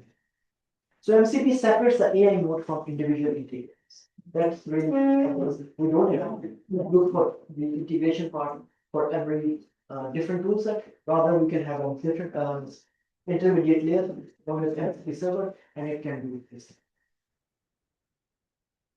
So how we use actually MCP in software engineering? So imagine an AI engineering system with access to GitHub, as I already told, for source code. All of my source code is placed on GitHub. All of my requirements live in Jira. Then for architectural descriptions, architectural designs, I use Confluence. For building the results and for the deployment and the test results, I use CI/CD. For security scanners, I use for vulnerabilities. Now, there are different tools. They're completely from different vendors. If I or my LLM want to work with those tools, then of course it is a very tedious task for me. So what I would do is that I will say implement Jira ticket ABC, let's say the name of the ticket for my requirement, and make sure that the implementation passes our security checks. Now, based on the context, it know that the requirement will come from this. Implementation is available on my CI/CD platform or on my GitHub, and my security checks can be derived from these security scanners. Then the agent can potentially access the entire engineering environment thanks to my MCPs. So that is the main advantage of MCPs. Now the questions. Can we relate new integrations of Claude AI because you can develop skills there और आप वहाँ पर अपना connectors लगा सकते हैं integrations के लिए बात में बात की so you can connect them to their connection features connectors आप जिस तरह जितने भी tools की आपने बात की है तो जब आप connect कर लेते हैं तो आपकी space के अंदर जो भी जितने भी tasks और जो भी requirements पड़ी होती हैं आपने सिर्फ अपने prompt में बताना है कि by keeping with that connector fetch that file and then by keeping him with that skill जो आपने एक skill बनाई है जिसमें आपने dummy prompts सारे बना के रख लिए तो ये बहुत आसान हो गया Claude के connector के यूजर से because जब हम ChatGPT और Gemini या Copilot की बात करते हैं तो वहाँ पर फिर भी इंटीग्रेशन इतनी प्रोफेशनल नहीं होती है Claude के connectors से ये बहुत Claude is really that kind of thing. But of course, we can do this with other features, especially if we deploy within the organizations. We can pay versions. Yeah. Then all of these elements are providing these facilities. So maybe you're talking about the free version of Claude. No, I'm using the paid one, but I guess उसमें भी limitations आ जाती हैं ना कि you can't proceed with the task for so long कहीं पे 2-3 steps करने के बाद stop हो जाता है लेकिन ये connections सारे वो आपको इससे cover कर देते हैं Yesterday we had some video comparison of these elements. I was talking about. Okay, the question is, do we always need the cloud? We were just talking and we were recommending our esteemed colleague that we should use cloud. But shouldn't he use it? What do you guys think? It depends on the task. It depends on the task. And of course, there are different specifications.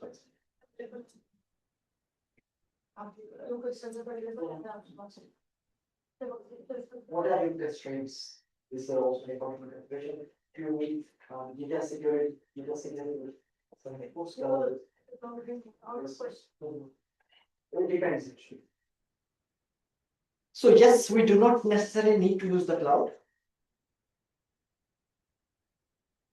Within the organization, we can run models locally on our laptop and workstations, on premises in our campus, within our company infrastructure.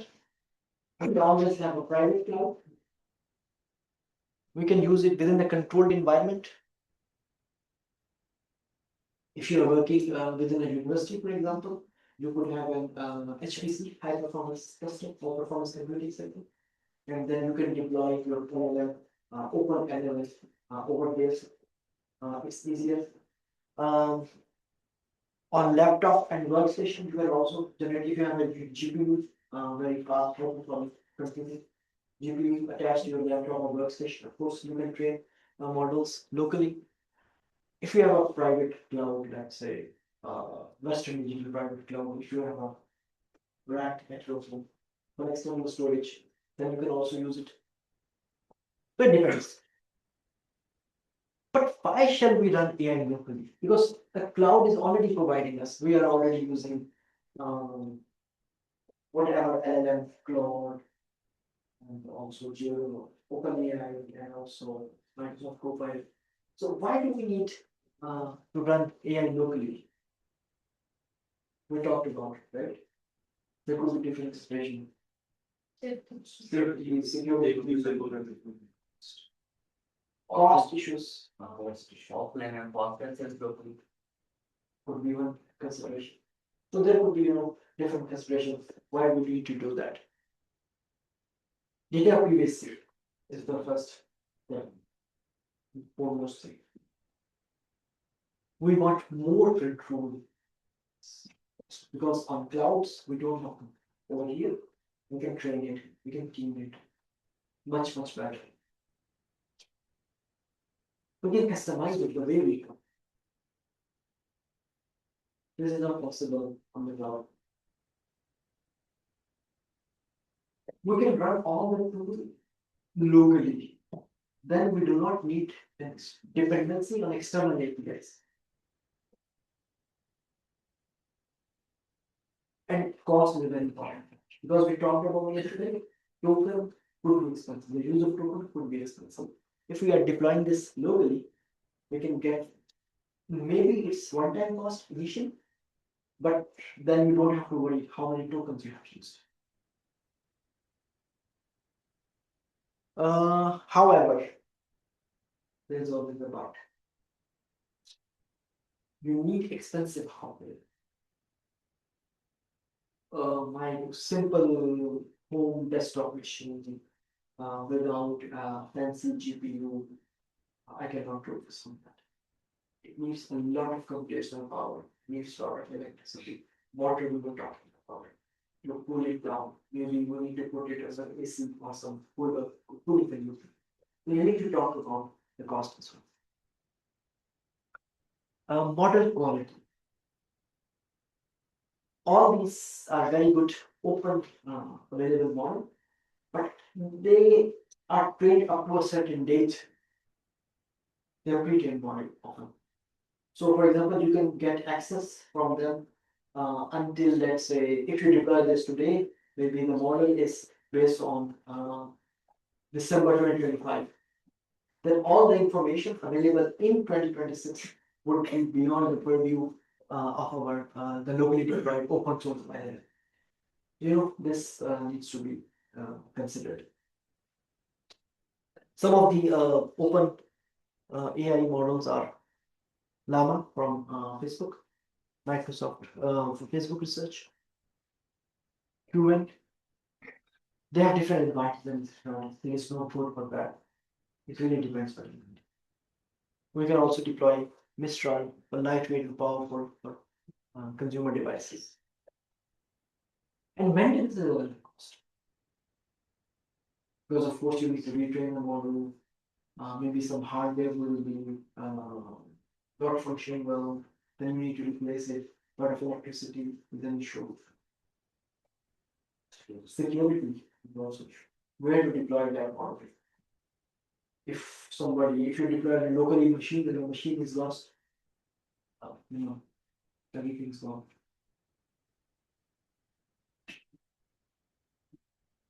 and updates. You need to retrain that very often. Because every time you will use an open AI model or open source model, it will be have some performance issues, retraining issues, fine tuning issues. So you need to continuously engage with them. So let's try to put everything together. If you use MCP architecture, it's a standard way for LLMs to use tools. We have an MCP host where we use a desktop and IDE and tools. We give this to tools, and then we have different servers for different applications. For example, one server checking with GitHub and Slack and other things, other server for databases, and the third server for file systems. Yesterday we talked about RAG. It's an LLM augmented with retrieved knowledge.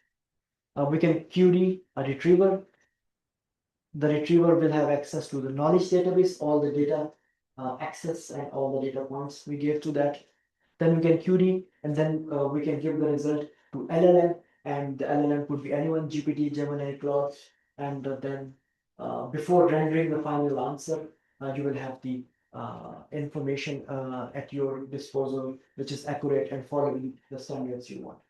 Then you can also have an AI agent, which means LLM that take action and make decisions. An AI agent has access to tools. It can delegate tasks to other tools. It can do some tool invocation. It can invocate a tool. It can reactively work or proactively work. It can observe. It has a higher autonomy level. It can take autonomous action, and it can remember things better than. But more autonomy means more risk.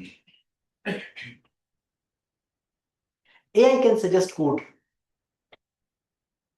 but this code is kind of predictable. So it means it has low autonomy because the code base already knows. So what kind of innovative things it can do? There is no decision making mode thing. It has low autonomy. But in the next step, you can ask an agent, hey, could you modify the code? Or even if you don't use the agent, you simply ask the LLM that I want to add this routine to my code base. Can you please do this? It has more autonomy because you are giving it some commands. You can ask AI to run tests, which means you are giving more autonomy again to AI. AI can commit code on your behavior using CI/CD platform, which means again more autonomy. AI can also deploy to production. So deployment is the work or the task where actually AI is going in the real world. So we have to be very careful with the deployment, and it has the highest level of autonomy. And we already deduced more autonomy is even worse. The more authority we give to AI, the stronger our controls must become. We should have a very good way how to keep check on that.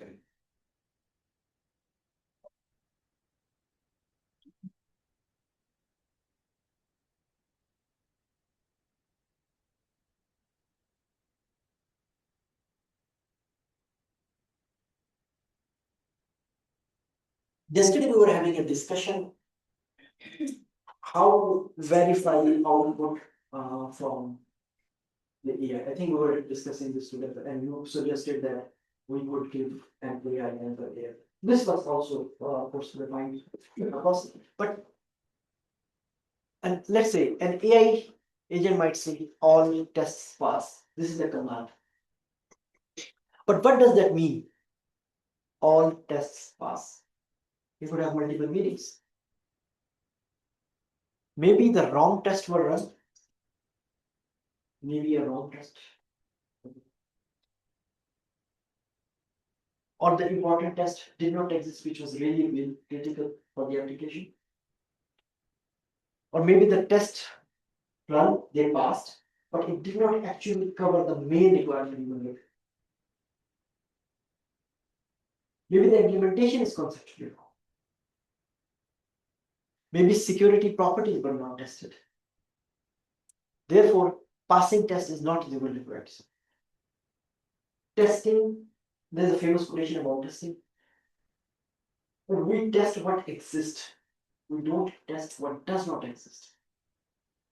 So a requirement which I really want the system to fulfill, it was never presented in the test, or it was never presented in the program, we can never test it.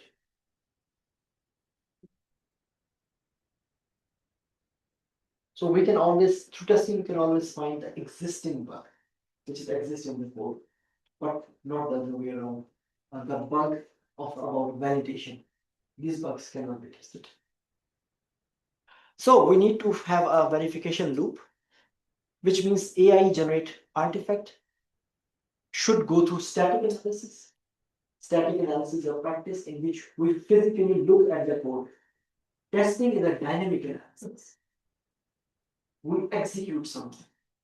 But before execution, we need to look at the code. Is it statistically viable? Then we go for automation. That should be the next step. Then we should look for security analysis, which is on top of the test. Then we do formal verification if necessary, because formal verification is very expensive. We need special resources, special machines, special tools. So if necessary, we can go to that step.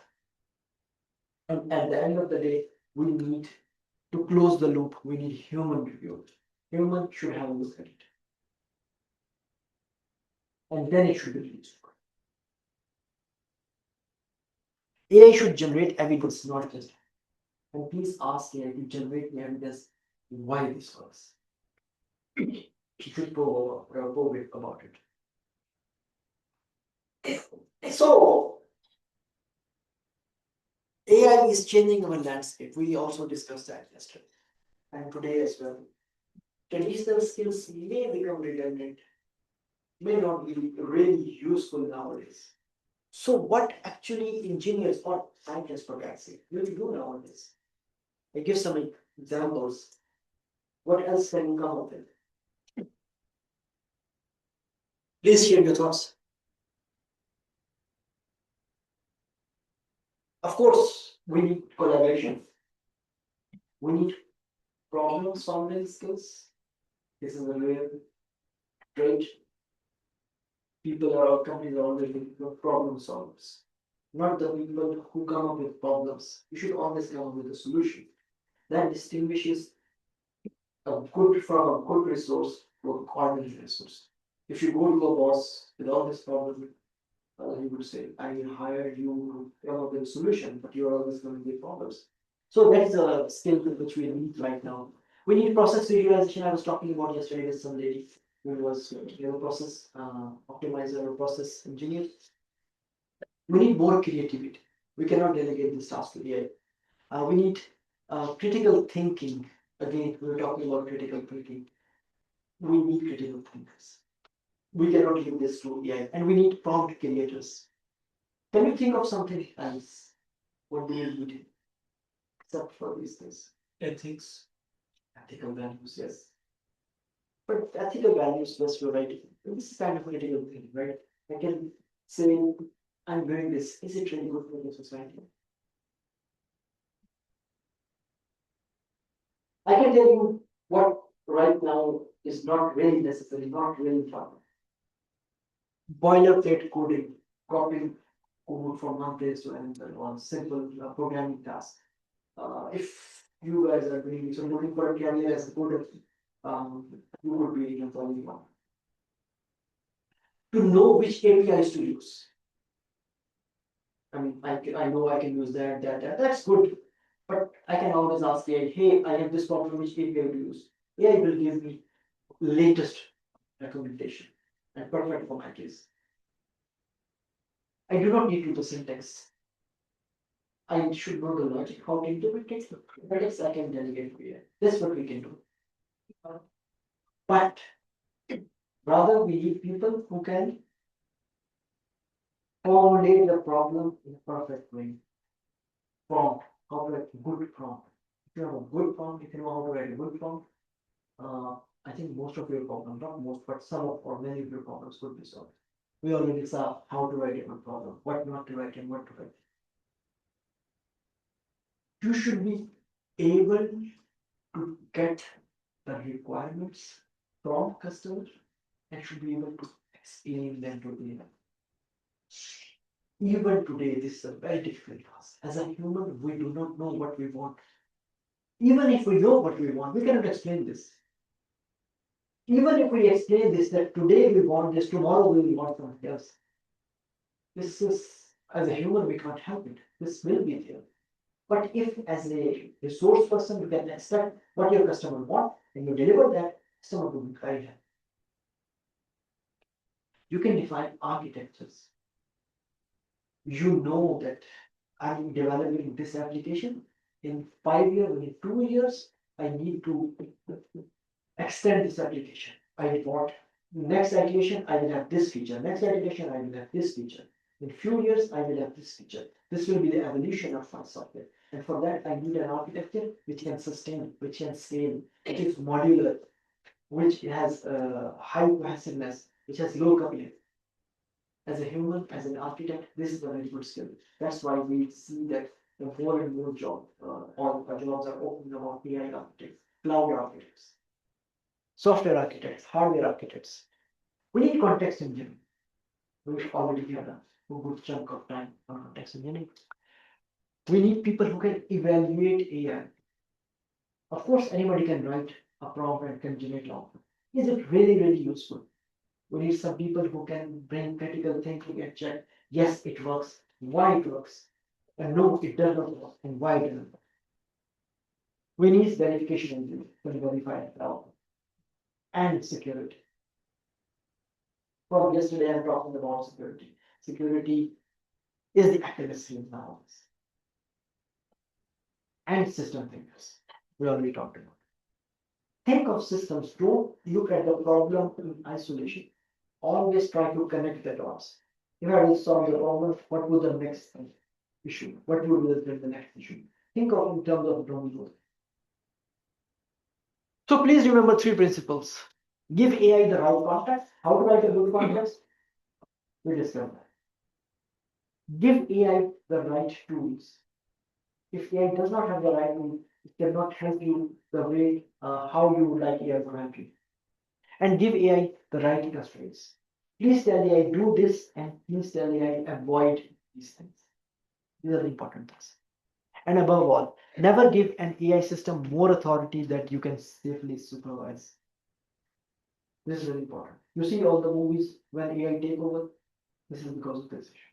If you will let AI decide your life, what to wear today, which meeting to schedule, where to go, who to meet, what to talk, what to write in your next paper, how to write it, then AI is telling you, you are not telling AI.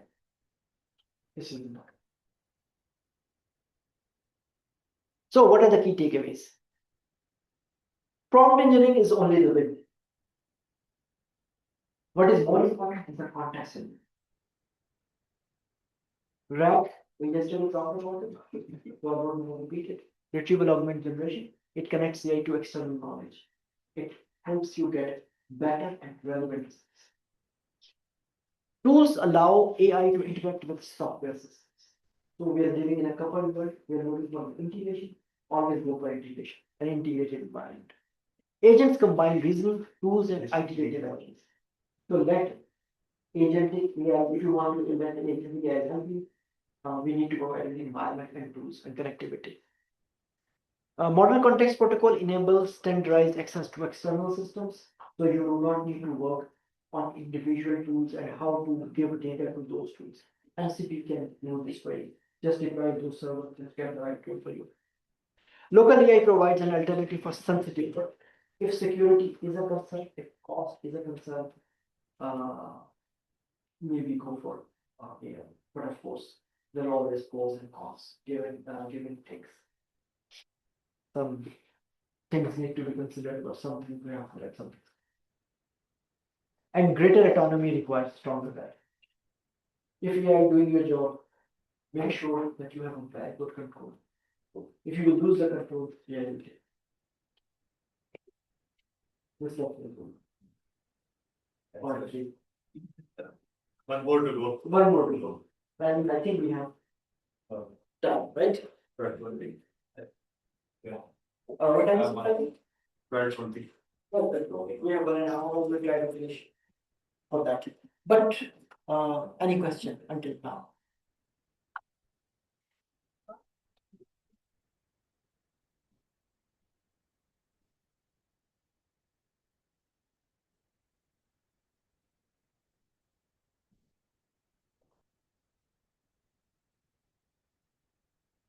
If not, let me start with trust, governance, and the future of software.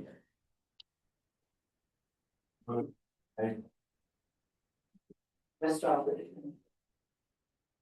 So what we saw, understand AI in the first lecture, then we saw how we can use SDLC across different SDLC software development life cycle.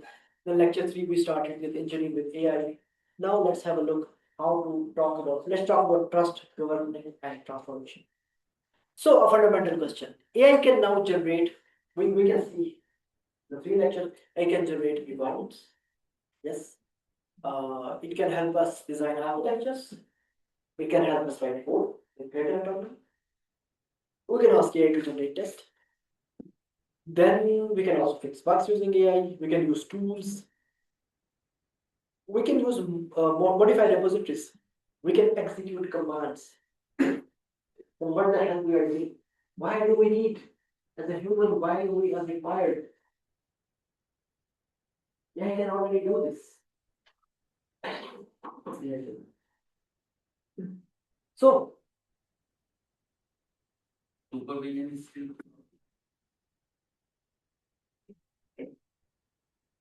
My knowledge.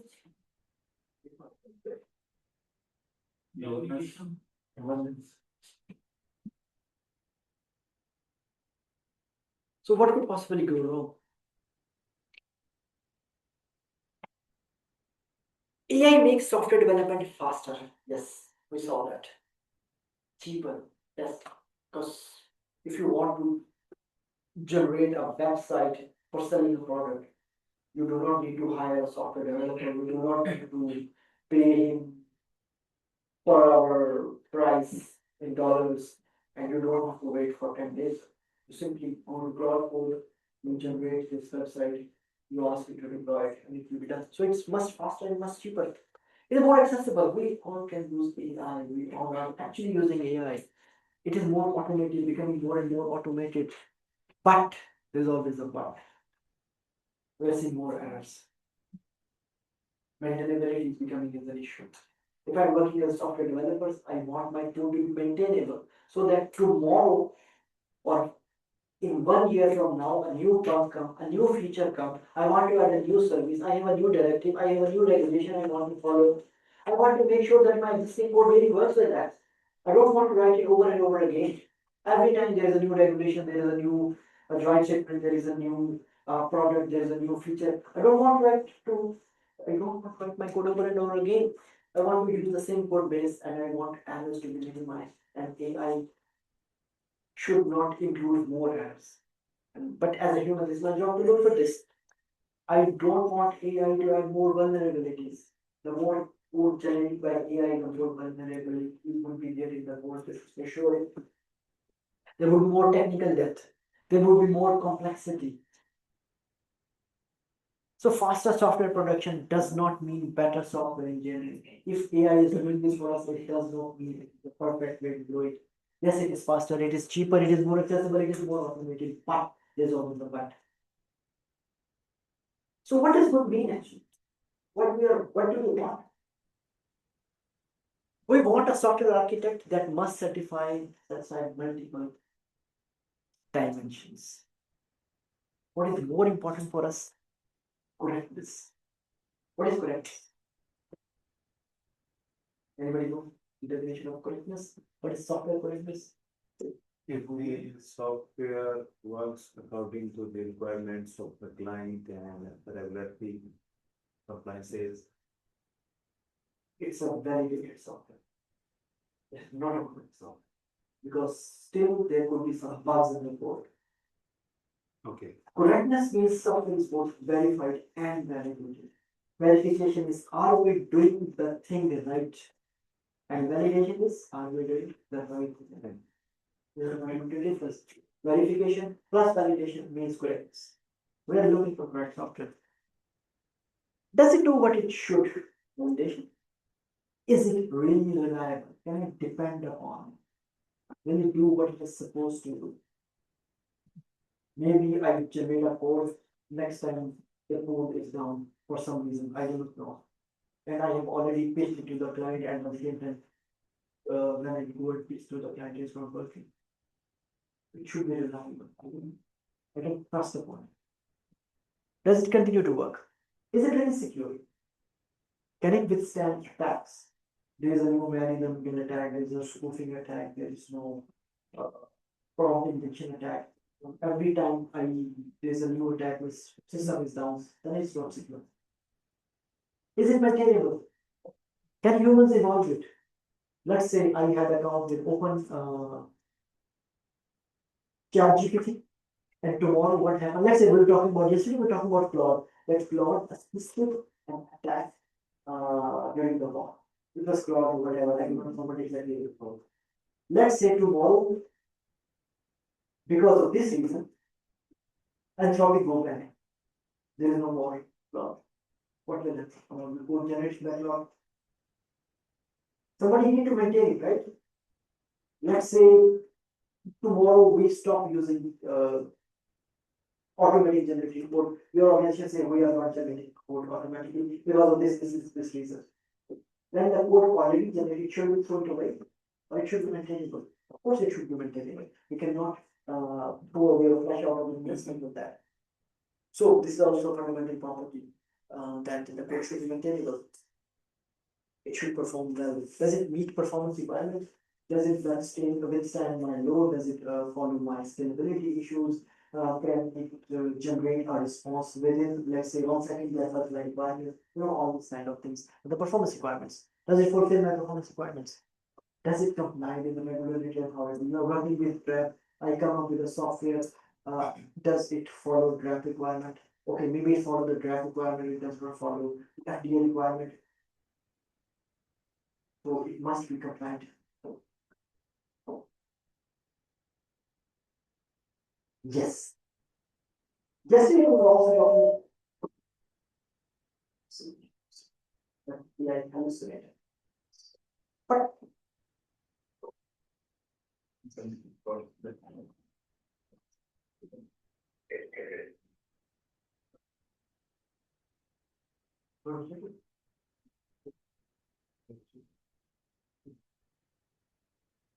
so why do you think it actually hallucinates?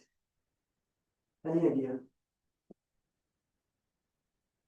Because it gives us, Data limitation, sorry, always data limitation is to data limitation.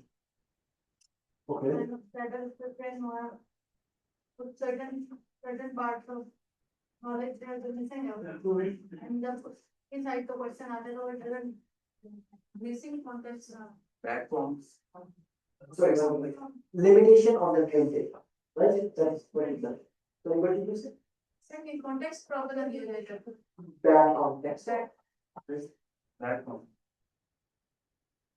Okay, limitation. But from to the bad from to the rate of bad development. But yes, you are right. Yes. Maybe AI has, Please, limitation of context. Context, yes, we're talking about context. and maybe AI has been designed in a way to satisfy us as much as possible. So that's awesome. They always try to make that. Is AI will massage your ego as much as.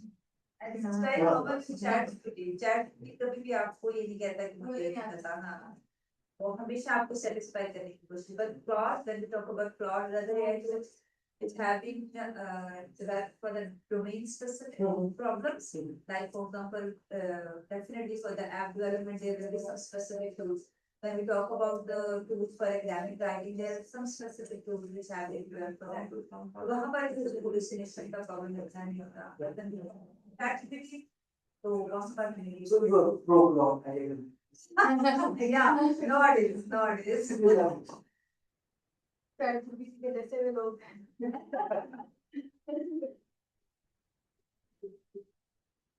confidently hallucinate. Sorry? Confidently hallucinate this. Hallucination होते हैं हमेशा confident. LLMs fundamentally generate likely sequences of tokens. So they are not traditional data Yesterday, if you remember, I was talking about embeddings, and in embeddings, we talked about similarity index. If we give prediction, AI wants give a prediction. If I give a photo and I say predict it, whether it's a puppy or it will puppy does not mean anything. Picture does not mean anything for AI, for computers. You need to save it in particular format. So we consider similarity index. Whatever the similarity index, we assume that this is similar to that particular thing, hallucination will come. That is the main fundamental logical and technical reason behind it. So the model may produce an answer that is linguistically plausible but factually incorrect. That is my case. If it makes sense linguistically, it could be perfect, but factually it will not. This becomes particularly dangerous when the user assumes AI is authoritative. Because with the passage of time, AI endanger you in trust trap. You start trusting. And where when the task is unfamiliar, your boss asks you to do something which you have absolutely no idea. But you still need to do it. What you will do? You will go to ChatGPT, hey, will you do this for me? ChatGPT will give you the answer. You will take this answer. You give your boss. One of the examples of this in previous days when national language was processing, and when we used to go to foreign countries, in German, for example, we used to translate something. Grammatically, the translation was perfect. Semantically, it did not mean anything. No. I could grammatically, when we read a national lesson, we have a noun phrase, we have a verb phrase. When we connect noun with a verb with the object, we put rabbit, eat, dog.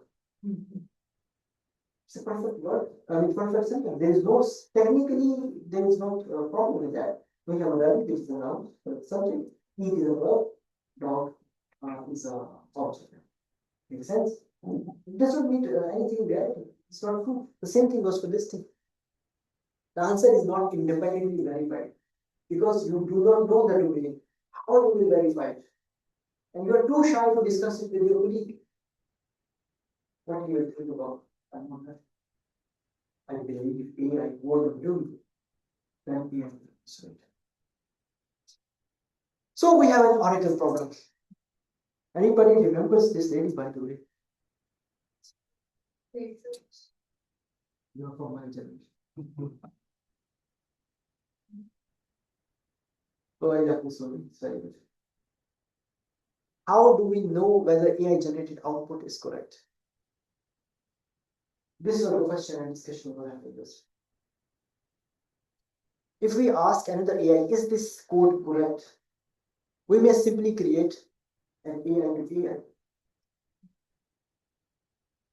Could not be true. I would say we use multiple spectrum or multiple forms of evidence. We should run tests around it. We could test code. We can do static analysis. I already discussed it about the code. We can do security analysis, post manually or with management tools. We can check. We can do small maps. Anybody know what small maps is? They are based on the mathematical formulas, and they can verify the things even before implementation. And there are so many languages for that. Yes, we can describe it. So what are methods are the mathematical and logical techniques to check the correctness of software. They start from requirement specification, architecture, description, code generation, testing. By the way, my PhD is in formats.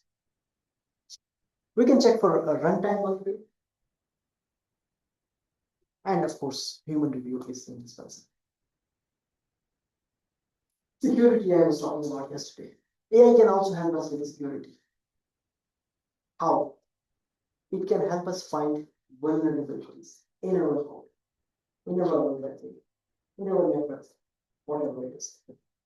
We can ask it to review the code for us, review the paper for it. It can generate Security test, we can ask it, hey, you please generate security test so that we just all the security settings. Please. So, the question was important, I thought I didn't cover. Yes, You talked about reviewing the paper. no, just a passing thought because of it has nothing to do. Okay. I saw the manager and she was talking about paper and she because we differentiate between technology and science. No, I was talking about reviewing the papers. For example, you get a paper Okay, and you are a reviewer. So can you rely, this has nothing to do with this, right? We can talk about it, of course. Can we do it or not is a secondary question. The question is, the first question is, why everybody is doing it? This is already invented. Papers are being written by AI, papers are being reviewed by AI.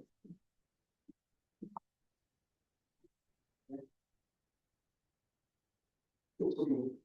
There's no problem.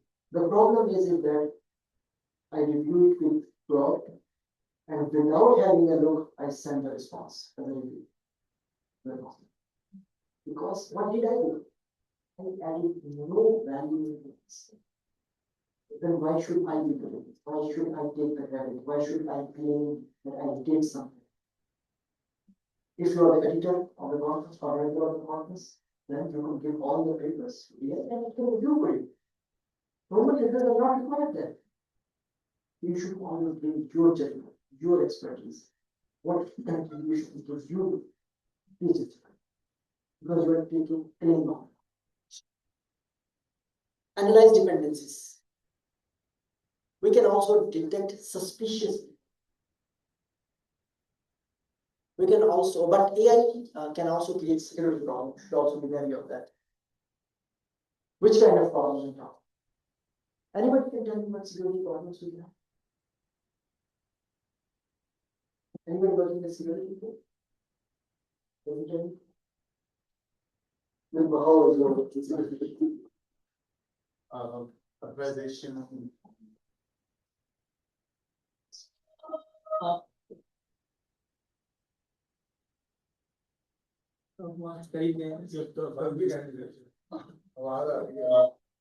the location. maybe Sorry. eco product. Oh. Security issue. It highlighted. The authorization, authentication, PIE, personal identification, these type of issues we can not entrust with the AI. Yes. Sir कल बहुत ही social media पे खबर फैली हुई कि Australia में कोई gym exist करता है जिसने किसी ने अपनी मेंबरशिप कोई स्लॉट एलोकेट करने की कोशिश की तो एआई के थ्रू ना तो एआई ने क्या किया कि उसका जाके उस जिम की जो रिकॉर्ड था जो भी उसका डेटाबेस था वहां पे जाके खुद ही से किसी और की स्लॉट कैंसिल की और उस जिसने कहा तक नहीं कर दो तो अपॉइंटमेंट उसकी कर दो तो इतना वो जो पूरा सिस्टम था स्लॉट एलोकेशन का वो इतना वल्नरेबल था कि एक यूजर ने जस्ट अपने लिए बुक करनी थी स्लॉट उसकी जगह जाके हैक करके और वहां पे उसके slot Yeah, exactly that shows we're talking about. Let's tell you the topics. So, for example, one of the vulnerability could be insecure AI generated code. AI may generate SQL injection vulnerability. We know this from the traditional SQL vulnerable industries, vulnerabilities. So we can talk about SQL injection. Hard-coded credentials. I think this could be the reason. If the credentials are hard-coded, AI can get access to it. Can retransform the model, we can get the information from the line, and then AI can get access. If the authentication is weak, then of course AI can try to guess the password and apply brute force technology, keep trying on and on and on. Eventually, we get the password. If we use insecure cryptography, then it could be a problematic.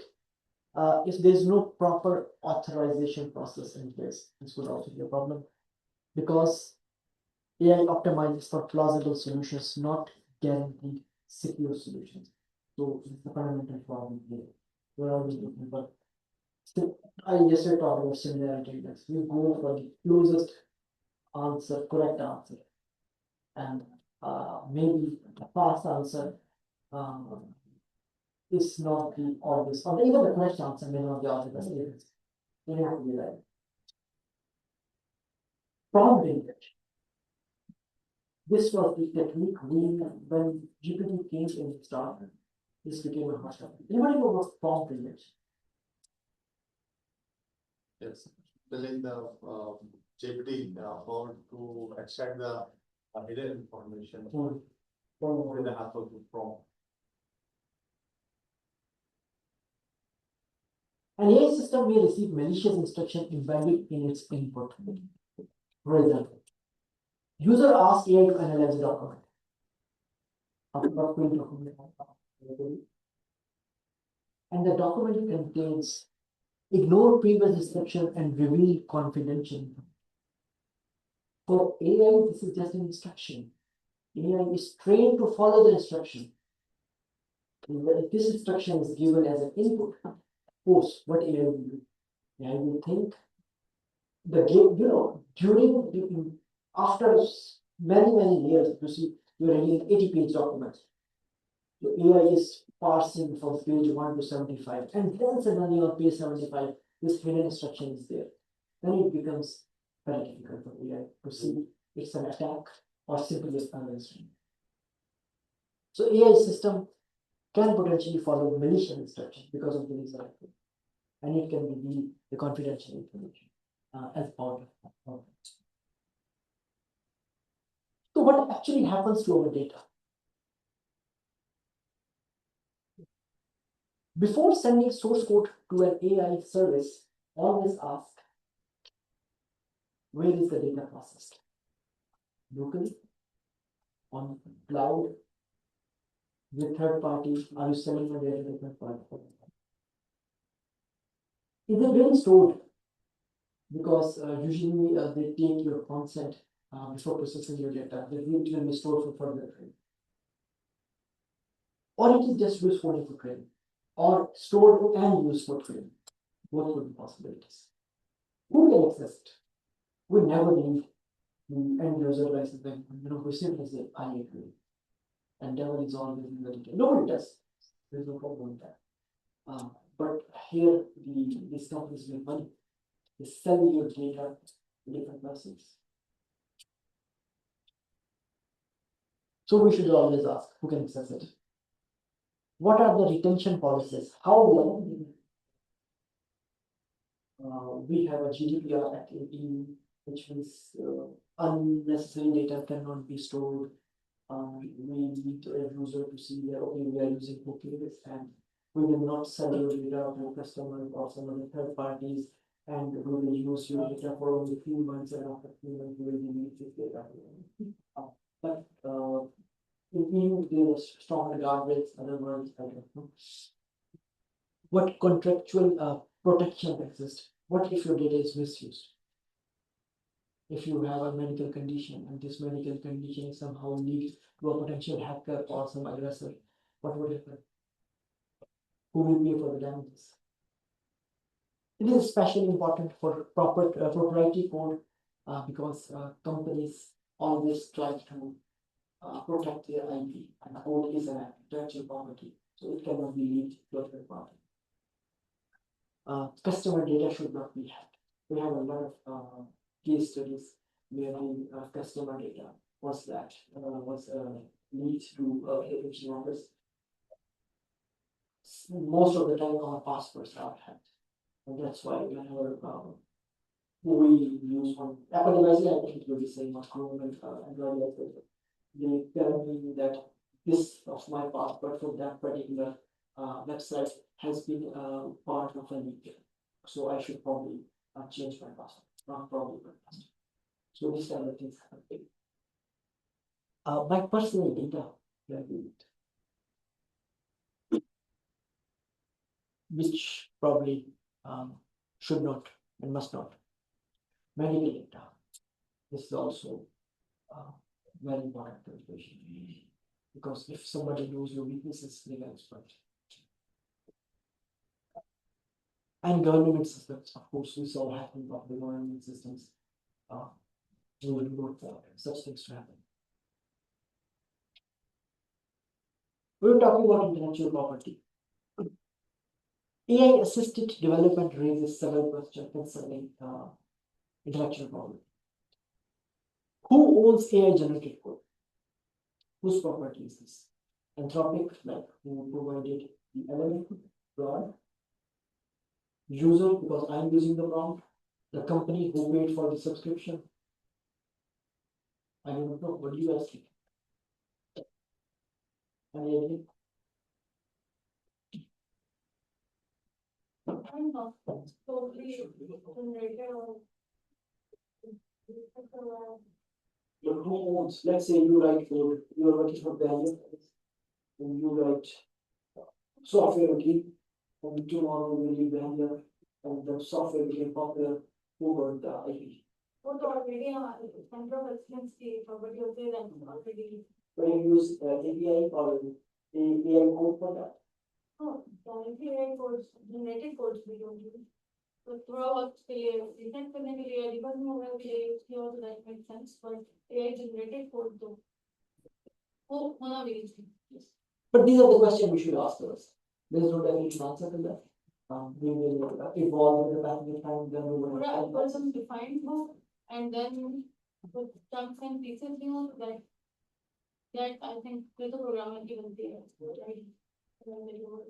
लेकिन AI generated code तो कुछ भी नहीं होना चाहिए. Verified code would be on. Verified code है for validation, proper verification plus validation, then someone can form the agent. That's my perspective. Sir who owns the idea, जिसका idea होगा आपके यहाँ जितना पीछे सारा कुछ करके प्रॉम्प्टिंग और जो भी आइडिया था सारा कॉन्टेक्स्ट बिल्ड करके जिसने जनरेट किया, I believe he owns that because LLM is just a model.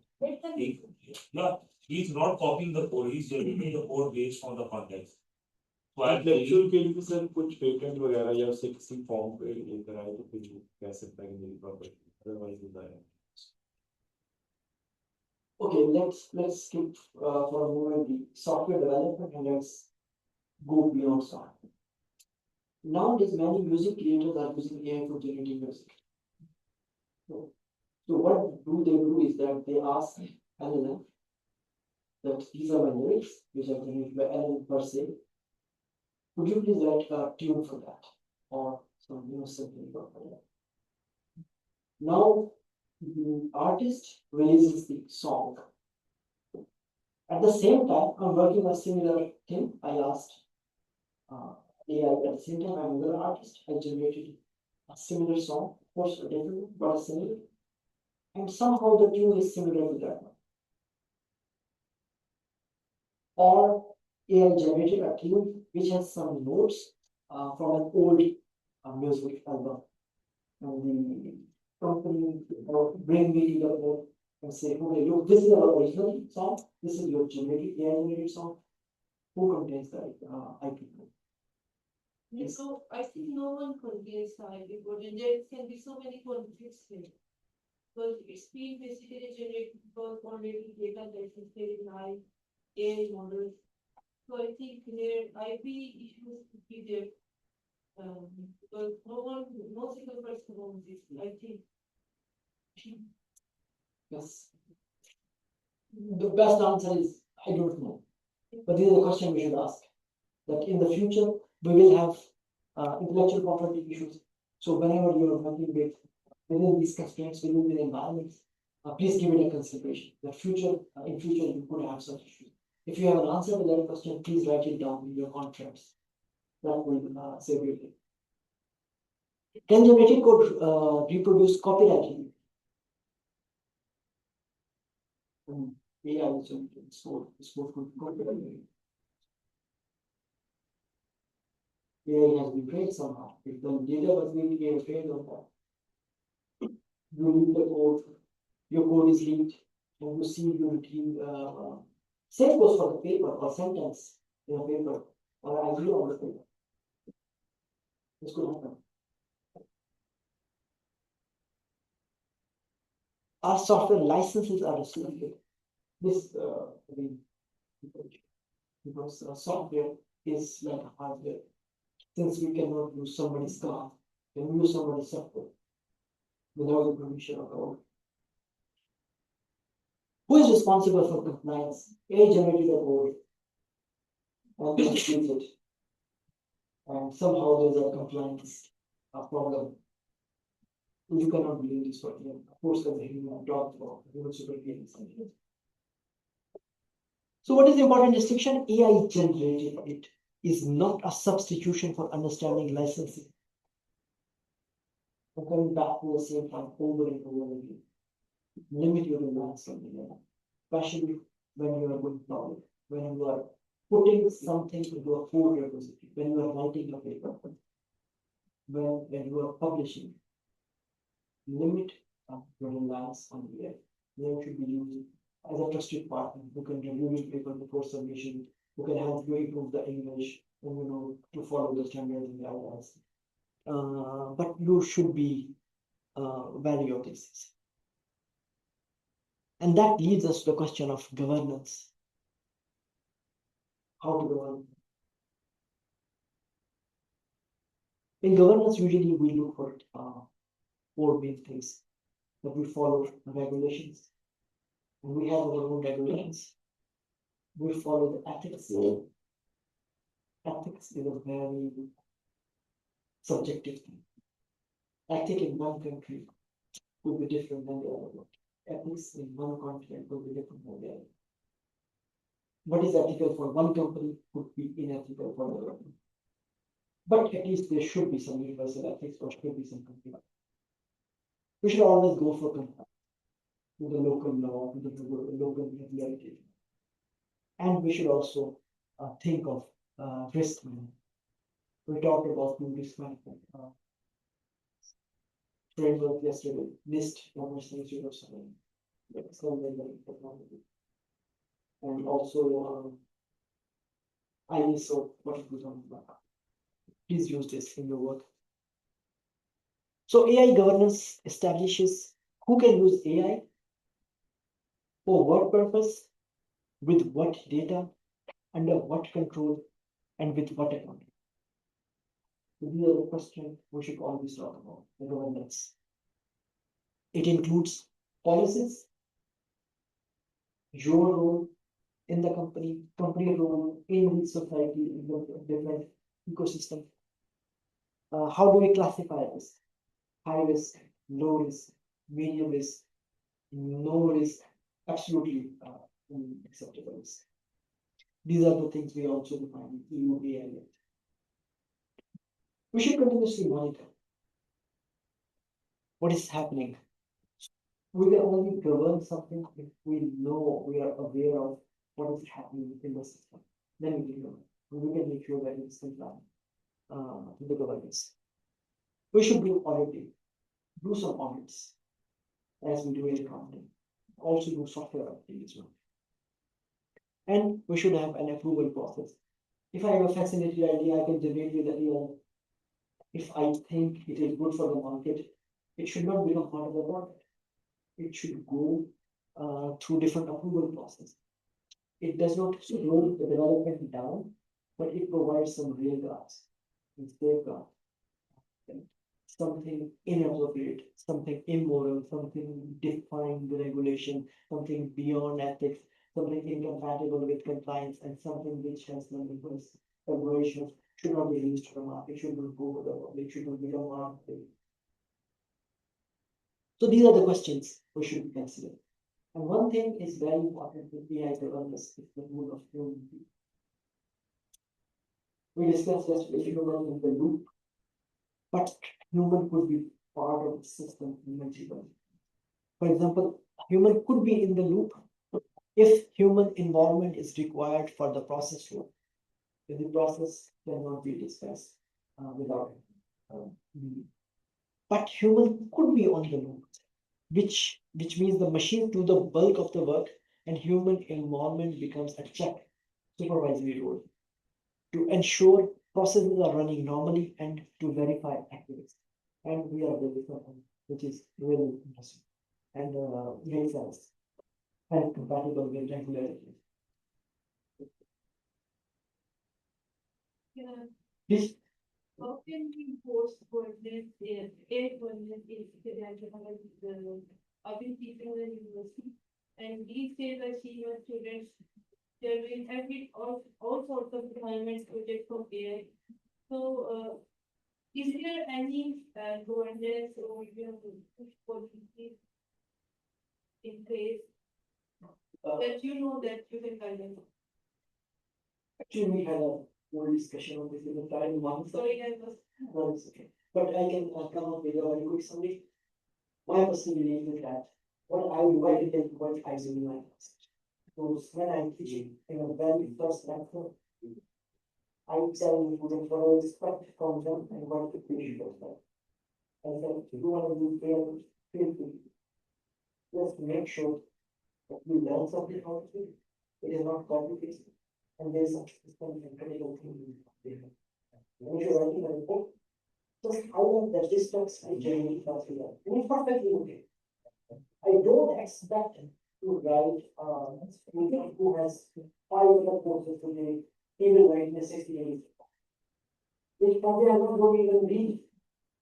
So why the students should wait their time on it? They can write to check the compliance and know where to fill in their department. But what I really want to see, what did they learn on it? If they did not learn on it, follow this.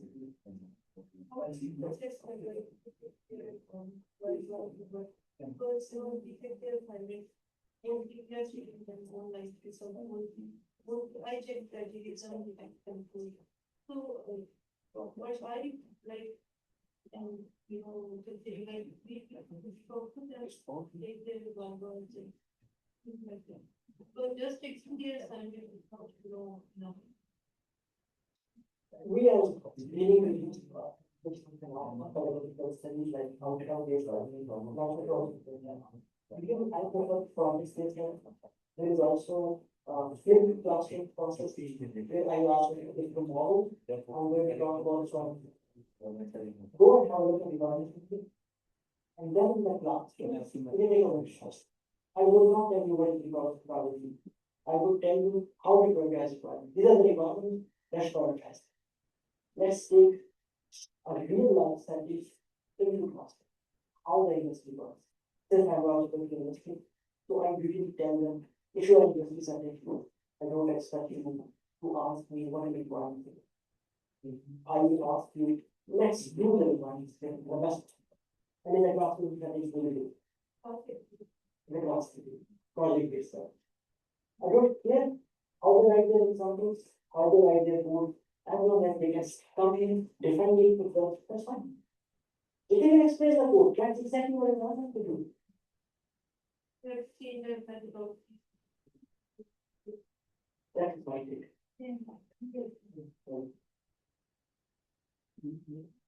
And human could be out of the loop as well, because sometimes human involvement is not. And that's okay. Sometimes we can trust him. So, what time do we have? Can you please tell me? Yes, sir. Take time. I think we are on time to this conversation. So, how the future development should look like? I think we really need product management. Product management are the requirement. You bring the requirement. I don't see that here. If I am a customer, I want a product. Why would I go to a product? Where would I go?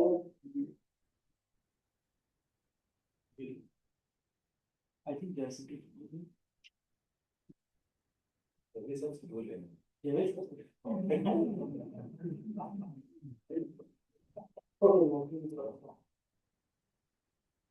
Yes. So as a customer, if I want to go to a company, the company can solve my problem. I don't want to talk to one work. I want to talk.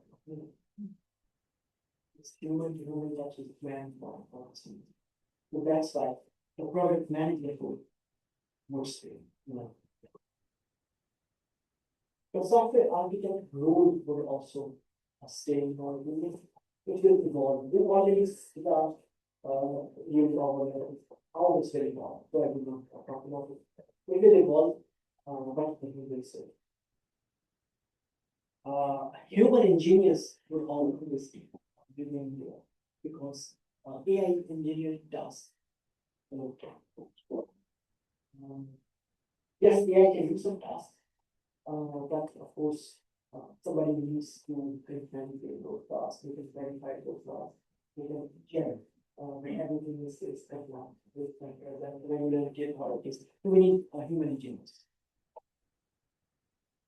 Coding agents, yes, we can deploy these tasks to code to LLM, they can do this task better than us.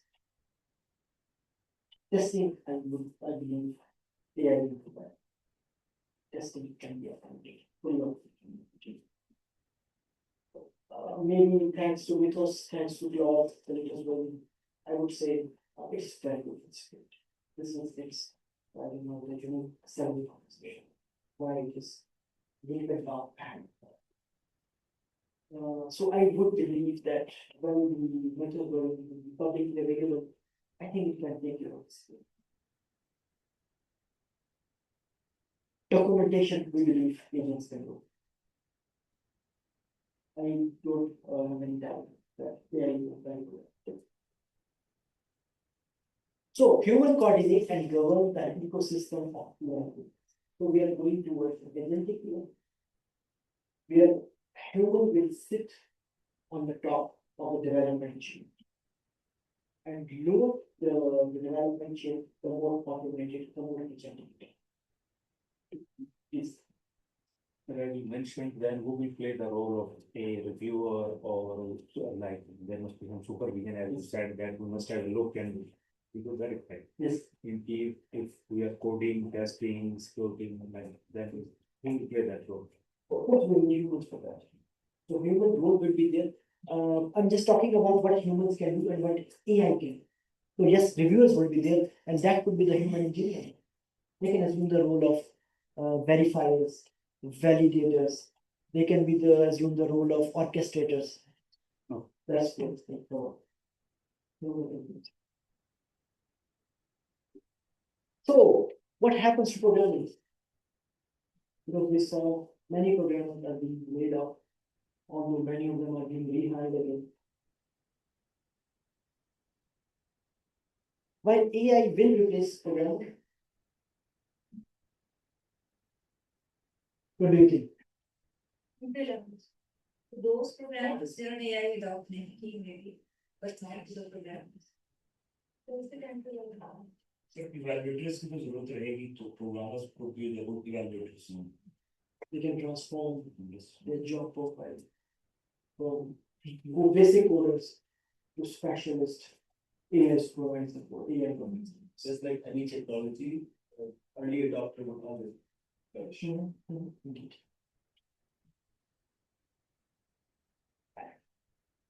Yes. I think so. We should ask ourselves which part of programming will become. I think this we are discuss that. How do we see ourselves in the role of which kind of task I want to take, which kind of code I want to take. If I'm writing basic code, of course I can do it. But if I'm taking the work to actually integrate the code generated by AI, then of course I need some programming skills because only then I can integrate. If I know how I can program. So I think we should phrase it a little bit like this. Boilerplate we still talked about. Copy paste. This will be highly automated. Routine coding, highly assisted. If I'm a programmer, I can use Copilot for that. That's perfect for that. And that's already the practice. Debugging, of course, I can look for localization, we can look for the bug in the code. We can ask, okay, please tell me where is the fault, what is the main reason for this fault, it's always fault. Architecture, we saw architect could actually get assisted by AI.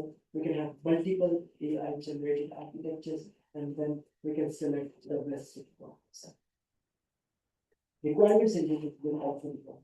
AI is necessary, but it will be there because AI will help us elicit our requirements, transform our requirements, writing acceptance criteria, prioritizing them. AI can help us, but eventually the need is there.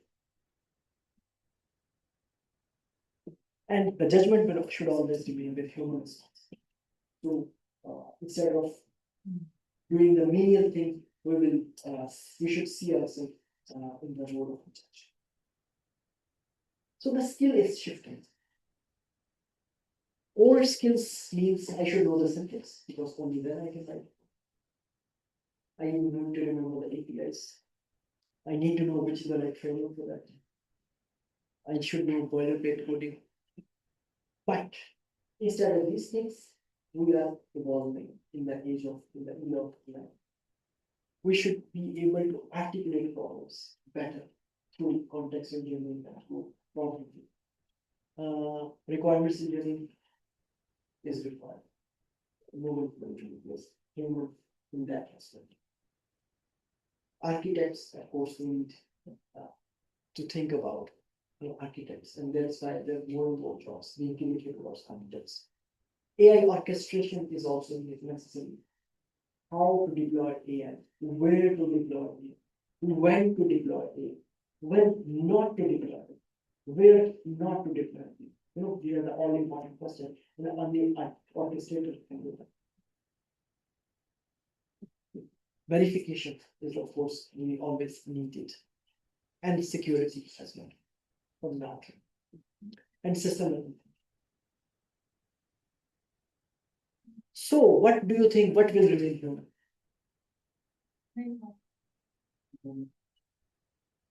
What else? Well, उसमें humans would have made a better decision as to what we did fast. So humans was affected by ethics वाले. वो that highly subjective depending on culture and everything. जो ethics मतलब ये कुछ मतलब brought up वो सब चीजें मैटर करती हैं. ये सब कुछ आप AI में incorporate emotions उसमें ऐसे नहीं कर सकते. और कुछ decisions ऐसे होते हैं जिनपे emotions और तो बेहतर है. वैसे सर फिर ह्यूमन जो है न्यू से न्यू टेक्नोलॉजी और जो सामने आ रही है तो फिर उसको भी हम नहीं कर सकते 5 साल बाद हम चीजें करना. लेकिन अगर AI ही ड्राइव कर लिया इनोवेशन vertically, वो तो इसके strategy है. So AI may increasingly handle generation, transformation of code, generation of code, search. We can do this. We can do the retrieval analysis. We can do automation, but human remains essential for what is the purpose behind. You need to define what are our values. You cannot trust AI with values. AI is a machine. The machine की कोई values नहीं. So we need human to define what is value. What is more important? If there is an accident, who is responsible? Autonomous car, the driver, the company, the country who allowed autonomous cars, the regulatory body, the one who signed this thing. Ultimately responsibility should always lie. Because human allowed this. The attack we were talking. Somebody allowed that. If AI took the decision, then we will continue seeing trade-offs. Yesterday we also talked about trade-off. What is good, what is not, what is acceptable, what is not. Humans should decide, not AI. Which kind of risk is acceptable? Of course, there are some circumstances in which there will be a risk. But what is the granularity of the risk? What is the level of risk that we can accept? And after that, we need to define that threshold. After that, we will not accept that. And accountability. Humans should be accountable. Machines can not be. So, what are the key takeaways? AI is a powerful tool. It is not a silver ball that you will pay all of your problems. Yes, we saw where AI can assist us, how it can assist us. We saw simulation and what things are beyond the scope. We also saw. Generated artifacts require verification. We cannot trust AI output blind. There should always be a verification element in this trial. There should always be an evaluation. We should use critical thinking, system thinking, moral and ethical values. That should be part of the consideration. If we give more autonomy, then we need more governance. We talked about what is governance, how to govern this, what not to do. Finally, the resilience always and the responsibility remains with AI. AI cannot be held responsible.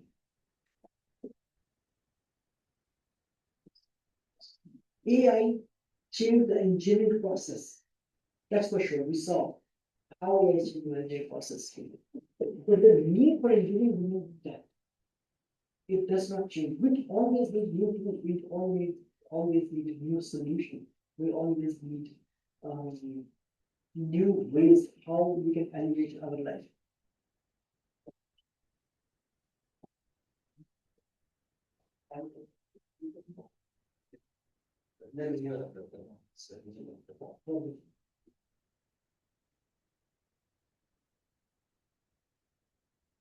And last but not least, AI will not eliminate software.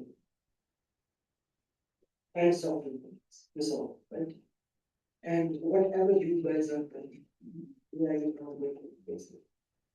It will change what you do and how you do. So my advice is adopt here. Whether you like it or not, you have to do this. Otherwise, someone who is better with AI will come and take it over. So let's conclude that next word session of the question and answer session. In classroom and academia, adopt AI.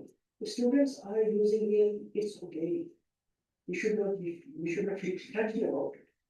But as we discussed, we should bring critical thinking into this. We should bring system thinking into this. We should ask our student, what did you learn? I'm not teaching it to AI, I'm teaching to humans. And AI will not be evaluated. You will be evaluated as a student. So you need to justify that if the code you copied from web or generated by AI, can you reproduce that? If I ask you, can you please explain this? If I ask you what this routine is doing, you should be able to explain that. If you are unable to do that, then of course you did that. So AI will not eliminate software engineering, it will change what software engineers do all the time. Thank you very much. I appreciate your patience and bearing with me. And if there's any question, I will be happy to take. And it was pleasure for me talking to you. I really enjoyed the session. Thanks for your interactive feedback. I hope that I was able to provide you some value. And thank you some value. This is my LinkedIn code. I want to share it with you.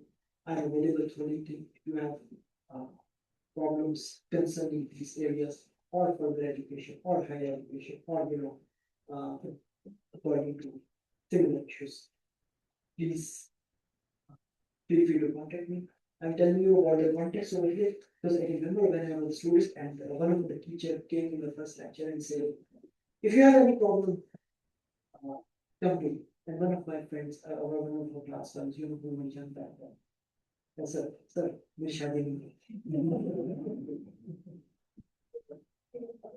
But I want to make sure that you get the context. I think I'm sorry I can imagine. But if you have a problem concerning AI, concerning your foreign education, scholarship, or whatever, then of course, I'm going to. Thank you very much for it.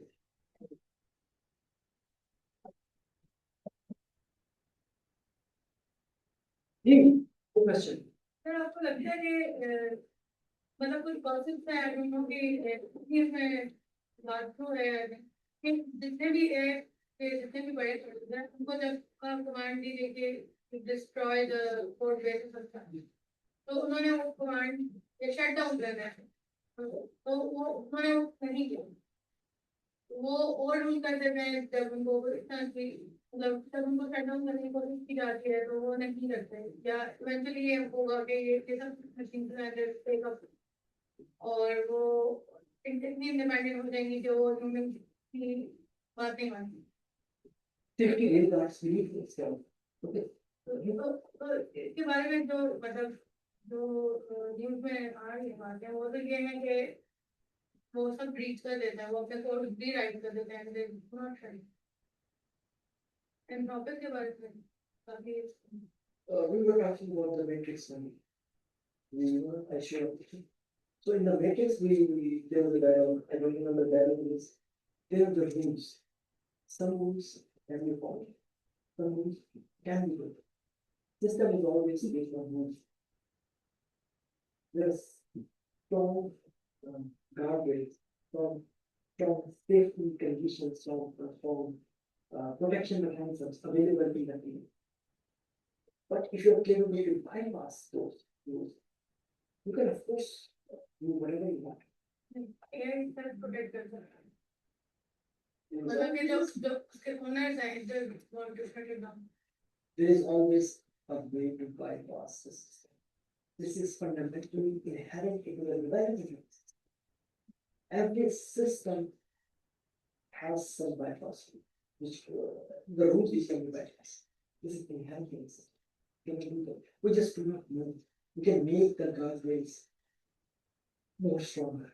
We can enforce better and sophisticated security mechanisms. But there's no problem. We will not think. We are the human developers, and we are people. We're not evil. It's part of human characteristics. And AI is defining this cognitive knowledge. They are driving it from me. I hope it's not good. Please. I'm currently working as an assistant professor at Delhi University, Islamabad. Mr. Keller, I'm really appreciating these kind of lectures, which is a necessity की facility in चीजों को क्या आगे हमारे साथ extend कर सके extend means के जहाँ तक हम अपनी एफर्ट कर रहे हैं पाकिस्तान अपनी कोलैबोरेशंस फंडिंग ग्रांट्स अपने आप को एक्सटेंड कर रहे हैं तो क्या आप इस तरह की कोई अपॉर्चुनिटी हम पाकिस्तानियों को दे सकते हैं क्योंकि हम पाकिस्तानी चले कि जिस पाकिस्तान से या थोड़ी बहुत बेहतर प्रोफाइल है तो फिर इंटरनेशनल लेवल पे हमें ज़्यादा प्रेफर नहीं किया जाता क्योंकि हम इंटरनेशनल लेवल पे कंपटीशन में मार आ जाते हैं कहीं ना कहीं या फिर पासपोर्ट की वजह से या लोकल PhDs की वजह से या एक्सपीरियंस जो थे ज़्यादातर हमारे पाकिस्तान के अंदर से होती है वहाँ से तो मेरी ये रिक्वेस्ट है कि ये चीज़ें हम अप्रिशिएट कर रहे हैं लेकिन क्या आगे कुछ दरवाजे डोर्स आप खोल सकते हैं कि हम बाहर से फंडिंग जुटाएं आपके साथ चूंकि आप भी बहुत सी कंट्रीज में रह चुके हैं काम भी कर चुके हैं अगर इन चीज़ों को आप थोड़ा आगे एक्सटेंड करेंगे आपको भी फायदा होगा हमें भी फायदा होगा इंटरनेशनल लेवल पर हम जा भी सकेंगे फंडिंग भी उठा सकेंगे ग्रांट्स भी उठा सकेंगे रिसर्च फैसिलिटेशन भी कर सकेंगे आगे पोस्ट डॉक्स के लिए जा सकेंगे तो ये हम पाकिस्तानियों को पर्टिकुलरली फैकल्टी मेंबर्स हम इस लोगों को बहुत फायदा हो जाएगा तो क्या है कोई आज आपका एक प्रोग्राम खत्म हो रहा है कोई फ्यूचर हम देख सकते हैं आपने दो तीन डिस्कस करके तो let me the first question is funding opportunities and how to write grants and foreign opportunities. That was part of it. I was invited by SCM University. Our honorable Dr. Jamil was there. He's from Concept. I had a whole research works. Yes, more than one. Particularly on this one faculty. The onus is on your head of the department. The head of the department invited me, dedicated 2-hour session on whatever you are seeking. All I did this. Unfortunately, I cannot prepare this right now. This is the information I imparted in 2 hours. But I can redirect you to Mr. Javed, who is an excellent colleague and fellow. He was there in my lecture. Maybe he could submit on this way. Or you need to approach me via your university because then I could again arrange such a seminar, such a course for the whole faculty. The previous course was only for the faculty, not for the This was the part of your first question. Second question is, you believe that you are doing inferior research, your passport is a problem, funding is a problem. I have the same problem. I did not let this problem stay or hinder my plan. I have been to 5 continents. I cannot count how many countries I visited. 1%. नहीं लेकिन sorry मेरी जो experience है देखिए middle east में हमें life कर रही हूँ जो कोई बंदा इंडियन बांग्लादेश अगर उसने पीएचडी यूरोप से की पासपोर्ट यूरोप या किसी और कंट्री का गेन किया तो वो हमसे लेस कैपेबल होता है हमसे ज्यादा कम्पिटिटिव नहीं होता लेकिन वो पोजीशन अर्न कर लेते मेरी जो रिक्वेस्ट है ठीक है it will be good enough I will talk to my HOD और आपको एज अ स्पीकर इनवाइट कर सकते हैं ठीक है लेकिन मैं चाहती हूँ कि आप जैसे लोग जो बाहर हैं ऑलरेडी काफी अर्से से मास्टर सम करें 2004 राइट तो 2004 से हम लोग तकरीबन 20-25 साल हो गए तो क्या हल्की सी कोई पतली सी लाइन भी हमें रास्ता मिल सकता है मतलब आप जैसे पाकिस्तान के अंदर तो आप जैसे ही लोगों से हम मिल सकते हैं बातचीत कर सकते हैं हल्की फुल्की से रिक्वेस्ट कर सकते हैं कि सर अगर कोई रास्ता है तो वो लेकिन नहीं तो हमारे कौन से जी कोई बात नहीं ऐसे शुरू कर if you will allow me to speak in some sir इस माइंडसेट से बाहर निकले कि हम पाकिस्तान में हैं। ये आपका ख्याल अभी वो हमें वो मैम साहब मिले थे वो अलैम यूनिवर्सिटी में प्रोफेसर गए ये भी गए हैं वो पाकिस्तान से गए उनके पास कोई फंड प्रॉब्लम नहीं है मिस इरम की हम बात कर रहे थे अगर कोई फास्ट से है तो फास्ट है वो स्वीडन नहीं है एज अ प्रोफेसर आपके जहन में कि मेरा पाकिस्तानी पासपोर्ट है मेरी पाकिस्तानी पीएचडी है तो मैं इंफीरियर हूँ it does not like this मैं ग्रेजुएटर बैठा हूँ अगर मैं नहीं बैठा तो मैंने अगले का पासपोर्ट देखना है तो मैंने ये देखना what value it is bringing this guy is bringing means Martin Luther king का शायद आपने नाम सुना उसने तकरीबन 50 साल पहले कहा था in a modern world your CV is your passport and he was right your passport, your strong CV, nobody can do anything. You are required resource person. They will take you. लेकिन कि मैं ये नहीं कह रहा कि पाकिस्तान में मैं काफी लोगों को जानता हूँ फिर भी फॉरेन चले गए लेकिन आप पूरा अलग अलग देखिए 100% में कितने 15-20% मतलब हमें इस बीच जाती है किसी भोज का बाहर सर मैं उससे देखिए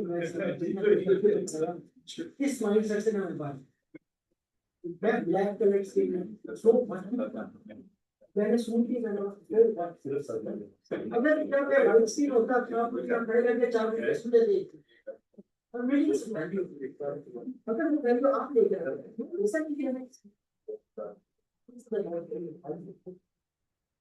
सर मेरा एक क्वेश्चन था कि एआई कितनी कौमें यूज कर रही हैं नेशन से खड़ी हैं तो कौन सी कौम इसमें बहुत आगे है और भी और क्रिएशन में सॉफ्टवेयर थोड़ा सा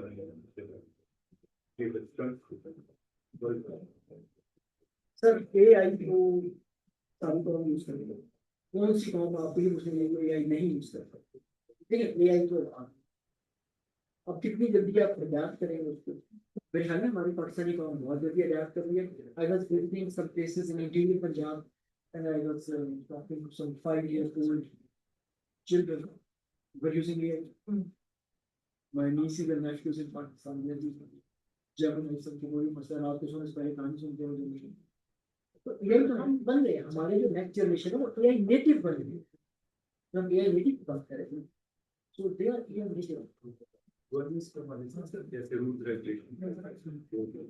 एआई पॉलिसी में हमारे पाकिस्तान ने निकाल दी है या नहीं है अभी I don't know in progress है बट वो ड्रॉप सुनो लेट का ईयू एआई या टाल गया यूरोप ने निकाल दिया यूरोप निकालेंगे तो यूएस और इंडिया ने भी निकाल दिया यूएस इंडिया निकालेंगे तो पाकिस्तान भी निकाल दिया तो specification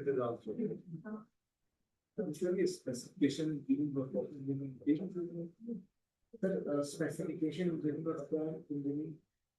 you can use prompt engineering as a specification. Theoretically, they are two specification is what program supposed to do. Prompt is a word which is specifically clear. But you can use prompt as a specification. That's true. Excellent. That's काम करो तो मेरा एक background दिया उसके कार्य करने से बस को बताया मैं क्या क्या करना चाहिए उसको क्या करना है लाइक रूल वाला ये सब चेंज करना बेहतर है नहीं बेहतर Over now conversation करें उसको ठीक है और वेट करें या उसको प्लान नहीं है मेरा बैकग्राउंड ये कंसीडर करो वो वाला हम तो बता ये कॉन्टेक्स्ट विंडो खोलिए उसमें कहेंगे ये मेरा बैकग्राउंड है please remember this override all of the previous information and from now on this should be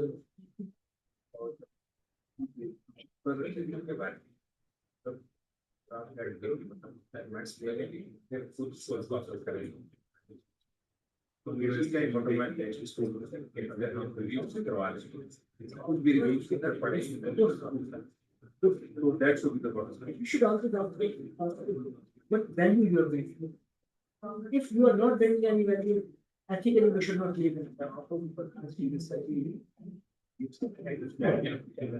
Suppose I let's give an example. That's a couple of questions. It depends on the problem. And the fact is that the value